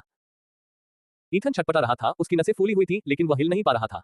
उसने देखा कि हारून उठा और अपने कपड़े झाड़ने लगा। उसने अपना सूट उतारा, फिर बिस्तर की ओर कदम बढ़ाया। रुकना, उसे ले जाने की हिम्मत मत करना। ईथन की आवाज में घबराहट साफ झलक रही थी। उन्हें इस बात की परवाह नहीं थी कि वे क्या थे। भाई बहन, कोई भी ईवा को उससे छीन नहीं सकता था। आरोन ने उसकी बात अनसुनी कर दी और एथन द्वारा संयमित होने के बावजूद उत्पन्न की गई बर्फ से बचते हुए आगे बढ़ गया। शरीर। वह जानता था कि यह ज्यादा देर तक नहीं टिकेगा। सत्ता में वे बराबर थे और निश्चित रूप से एथन का हड्डियां खिसकने और पुनर्व्यवस्थित होने लगी। ईथन ने एरोन के चंगुल से निकलने के लिए एक छोटे सा साए वाले जानवर में बदलने की योजना बनाई। शोर से परेशान होकर ईवा हिल गई। उसका दिमाग अभी भी धुंधला था। वह गाली देने को तैयार थी, तभी उसने अपनी आंखें खोली और देखा कि गर्म हरी आंखें उसे घूर रही हैं। शादीशुदा होते हुए किसी दूसरे सुंदर पुरुष के बारे में सपने देखने पर अपराधबोध महसूस करते हुए उसने पलकें झपकाई। लेकिन यार, वो बहुत ही शानदार है। खुद को छुड़ाने की कोशिश में एथन लड़खड़ा गया। वह उसके शब्दों से स्तब्ध रह गया था। ईवा को इस बात का एहसास नहीं था कि उसने जोर से बोल दिया है, और जब आरोन मुस्कुराया तो वह हौंफने लगी। हेलो बहन। उसकी सुस्त और धीमी आवाज सुनकर वह चमकती आंखों से खुद को हवा देने लगी। उनकी आवाज भी किसी को गर्भवती कर सकती थी। ये किस प्रकार का प्रलोभन से भरा सपना है। यह क्या ब्रह्मांड मुझे धोखा देने के लिए उकसा रहा है। वह खिलखिलाकर हंस पड़ी। उसे पूरा यकीन था कि यह एक सपना था। आरोन को वह प्यारी लगी और उसने उसके गालों को चुटकी से दबाया। शर्मिंदगी से ईथन ने अपना चेहरा हाथों से ढक लिया। सारा तनाव पूरी तरह से खत्म हो गया था। चिंगारी निकलने से पहले ही उसे बुझा दिया गया। अध्याय 100। वह मैडम ग्रेस का बेटा है। ईवा ने अपने गालों को पकड़ लिया। उसे महसूस हो रहा था कि कुछ गड़बड़ है। उसका स्पर्श इतना वास्तविक क्यों लगता है। उसकी निगाहें चारों ओर घूमी, फिर एथन के भावपूर्ण चेहरे पर टिक गईं। उसकी आंखें जैसे जैसे उनकी नींद उतरती गई, उनका दायरा बढ़ता गया। आह, आप कौन है? तुम मेरे बिस्तर में कैसे घुस आए? ईवा दूसरी तरफ लुढ़क गई, घसीटते हुए उसके साथ बिस्तर की चादर भी थी। उसकी निगाहें उस अपरिचित व्यक्ति और एथन के बीच घूमती रहीं, फिर खुद पर टिक गईं। चादरों में लिपटी हुई थी और उसका दिमाग फट गया। अंडरस्को बूम। मैं समझा सकता हूँ। मुझे नहीं पता कि वह कौन है। रुको, ये तो और भी बुरा लग रहा है। जैसे मैं बिस्तर में फंसा हुआ हूँ दूसरे आदमी के साथ। लेकिन मैं था। अरे बाप रे। वह बुदबुदाई। उसकी आंखें और चौड़ी होती जा रही थी। हर शब्द। ईवा, एथन ने कहना शुरू किया, लेकिन ईवा ने घबराकर बड़बड़ाना शुरू कर दिया और उसकी बात काट दी। मैं कसम खाता हूँ कि मैं इस आदमी को नहीं जानता। शायद मुझे लगा कि वह बहुत सुंदर और आकर्षक था। सपना। ईवा हौंफने लगी और अपने मुंह पर हाथ रख लिया, अपनी मूर्खता को कोसते हुए। उसने अपने पति के सामने ही किसी दूसरे आदमी के बारे में सपने देखने की बात स्वीकार कर ली थी। धत्तेरे की मेरे दिमाग, अब मुझे धोखा मत देना। कृपया कुछ चतुराई भरा विचार सोचे। तारांकन। ओह, तो तुम दूसरे पुरुषों के सपने देखती हो। ईथन के सपाट लहजे ने उसे बुरी तरह पसीना छुड़ा दिया। बहन, अगर तुम चाहो तो मैं तुम्हें और भी सुंदर पुरुषों से मिलवा सकता हूँ, आरोन ने गंभीरता से कहा, जैसे उसने हर एक शब्द दिल से कहा हो। ओह सुंदर पुरुष, आप इस समय बिल्कुल भी मदद नहीं कर रहे हैं। कृपया इसे बंद करो। ईवा जब उसने एथन के बंधे हुए हाथों और भावहीन चेहरे को देखा तो वह लगभग रोने लगी और गिड़गिड़ाने लगी। अभिव्यक्ति। आरोन ने एथन पर एक नजर डाली और तुरंत उसे नापसंद करने लगा। हालांकि वे बराबर थे, उसे लगता था कि उसकी बहन बेहतर की हकदार है। उसने मन ही मन अपने परिचितों की सूची देखी और माथे पर शिकन आ गई। उनमें से कोई भी नाम उसमें नहीं था। काफी अच्छा लग रहा था। ठीक है, समझाओ। ईथन ने अपनी बाहों को और कसकर मोड़ लिया, स्पष्ट रूप से ये देखने के लिए इंतजार कर रहा था कि वह उससे कैसे बात करेगी। इससे निकलने का रास्ता है। किसी और के बारे में सपने देखने की यही उसकी सजा थी। ईथन ने इससे इनकार करने की कोशिश की, लेकिन वह निश्चित रूप से ईर्ष्यालु था। क्या वह उसके लिए काफी आकर्षक नहीं था? किसी दूसरे पुरुष के सपने क्यों देखें? उसने एरोन को एक नजर में देखा, लेकिन वह खुद से झूठ भी नहीं बोल सका और उसे बदसूरत नहीं कह सका। केवल वही से उसका मूड और खराब हो गया। ईवा उसके शब्दों पर जम सी गई। उसकी निगाहें कमरे में इधर उधर घूमती रहीं जब तक कि वे दरवाजे पर आकर नहीं रुक गईं। और तभी उसे एहसास हुआ कि यह जगह असामान्य रूप से दूर लग रही थी। ईवा को ऐसा लगता था मानो उसका मुंह शापित हो, हर शब्द उसे और अधिक मुसीबत में डाल देता था। नहीं आश्चर्य की बात है कि ऐसी परिस्थितियों में नायक 10 लोगों की मदद से भी अपनी बात मनवा नहीं पाते। मुंह। ये समझते हुए कि स्थिति और भी बदतर हो जाएगी, उसने आशा भरी और विनती भरी आवाज में एरोन की ओर देखा। अभिव्यक्ति। तुम नींद में चलते हुए मेरे कमरे में आ गए थे, है ना? हम एक दूसरे को नहीं जानते। मुझे ये समझाओ, पति, उसने दृढ़ता से कहा। उसकी आंखें आरोन को चेतावनी देते हुए तीखी निगाहों से देख रही थी, मानो उसे चुनौती दे रही हो। उसकी बात न मानने के बाद उसने एथन की ओर इशारा करते हुए उसे बोलने का संकेत दिया। आरोन ने अपना मुंह खोला, लेकिन इससे पहले कि वह कुछ बोल पाता, दरवाजे का हैंडल घूम गया। सभी निगाहें मुड़कर देखा तो जूलियन अंदर आ रहा था। जूलियन ने पलकें झपकाईं। उसे महसूस हुआ कि 3 जोड़ी आंखें उस पर टिकी हैं। वह इस बात से हैरान था कि तीसरा व्यक्ति उसे कैसे देख सकता है। वे उनके कमरे में पहुंच गए थे। यहाँ क्या हो रहा है? ये लड़का कौन है? उसने अपनी अंगूठी से खंजर निकालते हुए पूछा। ये हमारी पत्नी का सपनों का राजकुमार है जो साकार हो उठा है, एथन ने भावहीनता से कहा। ईवा और जूलियन एक साथ चिल्लाए, जबकि आरोन के चेहरे पर उदासी छा गई। क्या आप दोनों मेरी बहन के पति हैं? आरोन की आवाज क्रोध से कांप रही थी और जैसे ही उन्होंने सिर हिलाया वह भड़क उठा, उसके चारों ओर परछाइयां उमड़ पड़ी और उसे अपने आगोश में ले लिया। कमरा जानवर, तुम दोनों मेरी कोमल बहन को कैसे परेशान कर सकते हो? मैं तुम्हें मार दूंगा। आरोन दहाड़ा और परछाइयां एथन और जूलियन की ओर तेजी से बढ़ी। ईवा को ऐसा लग रहा था जैसे वह किसी अराजक सपने में फंसी हुई है जिससे वह अभी तक जाग नहीं पाई है। इसमें कोई आश्चर्य की बात नहीं है, सब कुछ अवास्तविक सा लग रहा था। अंडिस्को, वह बिस्तर की ओर बढ़ी और वापस लेट गई, दोबारा सोने के लिए तैयार थी। तभी उसे कुछ महसूस हुआ। एक छायादार तलवार एथन के गले की ओर निशाना साधती हुई दिखाई दी। उसका शरीर उसके दिमाग के सोचने से पहले ही हरकत में आ गया और उसने एरोन पर लात मार दी। और कमरे में एक जोरदार धमाके की गूंज सुनाई दी। आरोन रुका और मुस्कुराते हुए उसकी ओर नीचे देखा, स्नेहपूर्वक। चिंता मत करो, मैं तुम्हारे साथ बाद में खेलूंगा। फिलहाल मुझे इन दरिंदों को मारना होगा, उसने धीरे से कहा, उसके सिर पर थपथपाते हुए जैसे कि कुछ ही क्षण पहले हमला करने वाला वही न हो। आह! ईवा दर्द से चीख उठी, एक पैर पर उछलने लगी और उसकी आंखों से दर्द के आंसू बहने लगे। क्या तुम लोहे के बने हो या किसी और चीज के? वह रोई और जल्दी ही ठीक हो गई। माफ करना, मैं भूल गया था कि मेरे जीन हमारी मां के जीन से मिलते जुलते हैं, आरोन ने अपनी उंगली के सिरे को रगड़ते हुए कहा। वह अपराधबोध से नाक सिकोड़ते हुए जूलियन और एथन के बारे में पूरी तरह से भूल गया। जूलियन का खंजर अजीब तरह से हवा में लटका हुआ था जब उसने एथन को प्रश्नवाचक दृष्टि से देखा। वह मैडम ग्रेस का बेटा है, एथन ने जवाब दिया। कालकोठरी में केवल एक ही छाया उपयोग करता था, ओएसिस सिटी में विजेता स्तर एरोन क्विन। जूलियन ने भौहें चढ़ा ली जब उसने देखा कि एरोन का हाथ ईवा के सिर पर असहज रूप से बहुत देर तक टिका हुआ था और उसने एथन की बातों पर मुश्किल से ही कोई प्रतिक्रिया दी। पलक झपकते ही जूलियन ईवा के बगल में आ गया, उसने अपनी बांह उसकी कमर के चारों ओर लपेट ली और कोशिश करने लगा, उसे ले जाओ। लेकिन आरोन ने उसे जाने नहीं दिया। उसने जूलियन की परछाई पर पैर रख दिया, उसे वहीं रोक दिया और उसने ईवा को अपनी ओर खींचने की कोशिश की। इन दोनों के बीच फंसी ईवा ने अपना धैर्य खो दिया। क्या तुम दोनों मुझे बीच से फाड़ने का इंतजार कर रहे हो, इससे पहले कि तुम रुको? और आप? उसने आरोन को धक्का दिया। कंधा, मुझे तो याद भी नहीं कि मेरा कोई भाई था। बिना किसी सबूत के लोगों पर दावे मत जताओ। सबूत। अंत में उसने अपनी आवाज नरम कर ली, उसकी ओर देखते हुए उसकी आवाज में दया झलक रही थी, आशा भरी अभिव्यक्ति।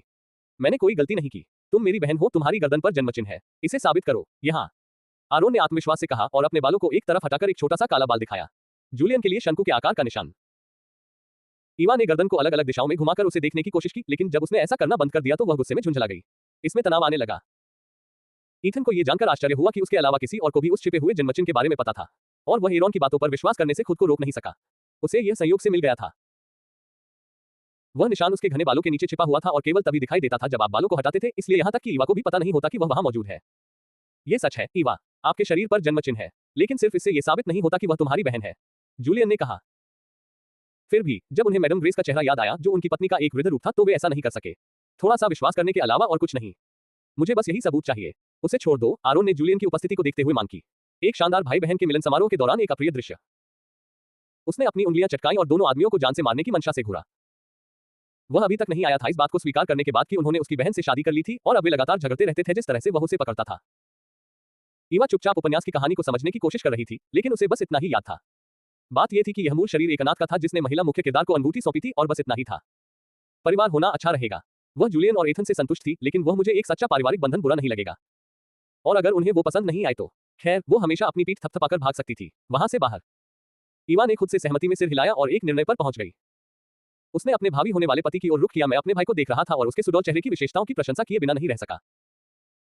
लगता है खूबसूरती खानदानी है, बिल्कुल मेरी तरह, उसने खुद से हंसते हुए कहा और अपनी ठुड्डी ऊपर उठाई। बनावटी गर्व। ठीक है, मुझे देखना होगा कि मेरे माता पिता कौन है। ऐसा नहीं है कि मैं आप लोगों को अभी तक पहचानता हूं। ईवा, जब उसने उसकी आंखों में चमक देखी तो उसने तुरंत कहा, ईवा, तुम उन्हें पहले ही देख चुकी हो। वह मैडम ग्रेस का बेटा है, एथन ने बीच में ही कहा और वही जम गया। फिर जूलियन और आरोन दोनों के हाथों से उसे सहजता से अपनी पकड़ से छुड़ा लिया। ईवा की आंखें आश्चर्य से चौड़ी हो गईं जब उसने एथन के हाथ पर थपथपाते हुए उसे इशारा किया कि वह उसे नीचे। इसमें कोई आश्चर्य की बात नहीं है कि उन्होंने मुझे इतनी स्नेहपूर्ण पीड़ा भरी निगाहों से देखा, लेकिन उन्होंने ऐसा क्यों नहीं किया? तब मुझे पहचान लेना। ईवा ने उलझन में पड़कर जवाब के लिए एरोन की ओर मुड़ते हुए पूछा। उन्हें जन्मचिन्ह के बारे में पता नहीं था, एरोन ने आगे बढ़ते हुए कहा। वे कोशिश कर रहे थे ने सीक्वेंसर को बिजली देने के लिए एक विद्युत उपयोगकर्ता ढूंढना। कृपया उन्हें दोष न दें, वे, मैं आपको झूठी उम्मीद नहीं देना चाहता था।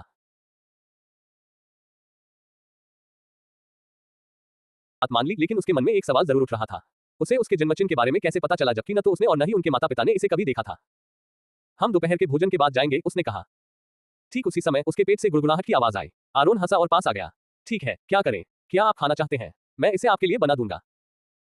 वह पहले से ही ऐसा व्यवहार कर रहा था मानो यह उसका घर हो, उसमें शिष्टाचार का कोई नामोनिशान नहीं था। ईवा ने उसे संदेह भरी नजरों से देखा। वह एक लाडले युवा मालिक की तरह दिख रहा था। क्या वह सचमुच ऐसा कर सकता था? पकाना, जैसे कि उसने उसके मन की बात पढ़ ली हो। आरोन मुस्कुराया। चिंता मत करो, मेरा खाना खाने लायक है। उसने उसे सहलाया सिर। ईवा ने भौहें चढ़ाई और अपने बालों को पीछे की ओर संवारा। उसके आसपास के पुरुष हमेशा ऐसे क्यों होते थे? उसके बालों से छेड़छाड़ कर रहे हो? क्या इसमें कुछ ऐसा खास है जिसके बारे में मुझे पता नहीं है? उसने थोड़ा दूर हटते हुए सोचा, लेकिन आरोन उससे गोंद की तरह चिपक गया और एथन को रोक दिया, जो उसके करीब आने ही वाला था। ईथन आरोन की उकसाहट का जवाब नहीं दे सका। आखिरकार वह उनका शिकार बन सकता था। साला। ईवा के कुख्यात माता पिता को याद करते ही उसके चेहरे पर एक अजीब सी पीड़ा झलक उठी और एक पल के लिए उन्हें और जूलियन को अपना भविष्य अंधकार में लग रहा था। जूलियन चुपचाप उनके पीछे पीछे चल रहा था। उसके चेहरे पर कोई भाव नहीं था और वह भावहीन लग रहा था। आंतरिक रूप से वह था खुद को कोसते हुए। मैंने अपना मुंह खोलकर यह क्यों कह दिया कि मेरा उस हॉट परिवार से कोई लेना देना नहीं है। खतरनाक गड़बड़। अब उनकी शादी उनकी लंबे समय से बिछड़ी बेटी से हो गई थी और उसका भाई स्पष्ट रूप से उन्हें पसंद नहीं करता था। आरोन की आंखों में दिख रही जानलेवा मंशा से यह बात बिल्कुल स्पष्ट हो गई थी। इससे बुरा और कुछ नहीं हो सकता, जूलियन ने खुद को दिलासा देने की कोशिश करते हुए सोचा, जब आरोन ईवा को घसीट कर ले जा रहा था। रसोई। वह और एथन खाने की मेज पर ही रह गए। उन्होंने एक दूसरे की ओर देखा और उनके होठों से एक लंबी आह निकली। जब हम उससे मिलने जाएंगे तो हमें उसके माता पिता को क्या उपहार देना चाहिए? ईथन ने पूछा। पर लियो के ससुर बनने के ख्याल से ही दोनों के चेहरे पर पसीना आ गया। माथे। अपने पति की बढ़ती घबराहट से बेखबर ईवा विस्मय से देखती रही जैसे ही आरोन आगे बढ़ा। उसने बड़ी सहजता से काम किया। उसका चाकू मांस को बिना किसी प्रयास के आसानी से काट रहा था। मसाला लगाना शुरू करने से पहले हर टुकड़ा एक समान लंबाई का निकला और उसने आत्मविश्वास के साथ काम किया। शुद्धता। ईवा को एक सुंदर पुरुष को खाना बनाते देखना अजीब तरह से संतोषजनक लगता था। मांस को पकाने के बाद मैरिनेट करने के लिए उसने एक कटोरे में आटा डाला, उसमें कुछ अंडे फोड़े और मक्खन मिलाया, फिर उसने धैर्यपूर्वक और अभ्यास से भरे हाथों से आटा गूंथना शुरू किया। वाह, मुझे पूरा यकीन है तुम खाना बना सकते हो, ईवा ने करीब आते हुए कहा। वह सचमुच प्रभावित थी। ये कुछ भी नहीं है। मैंने खुद खाना बनाना सीख लिया है। मेरी शक्तियों से बहुत ऊर्जा खर्च होती है, इसलिए मैं शिकार करता हूँ। खाने योग्य राक्षसों से मुकाबला करने के लिए आरोन ने समझाया। उसका दिल उसकी इस बात से खुशी से भर गया था। प्रशंसा। वह अपनी बहन को अपना कौशल दिखाने में सक्षम होने पर वास्तव में खुश था। आप क्या बना रहे हैं? ईवा ने पूछा। उसके पेट से गुड़गुड़ाहट की आवाज आए और उसने जल्दी से उसे ढक लिया। शर्मिंदा। नूडल्स, आरोन ने जवाब दिया और आटा गूंथते हुए अपनी गति बढ़ा दी। इसमें समय नहीं लगेगा, लंबा समय लगेगा, बस धैर्य बनाए रखें। ईवा सुबह की कसरत से थककर गुनगुना रही थी। उसे बहुत भूख लगी थी। मुख्य प्रशिक्षण दोपहर में निर्धारित है। वह जानती थी कि आगे आने वाली यातनाओं को सहन करने के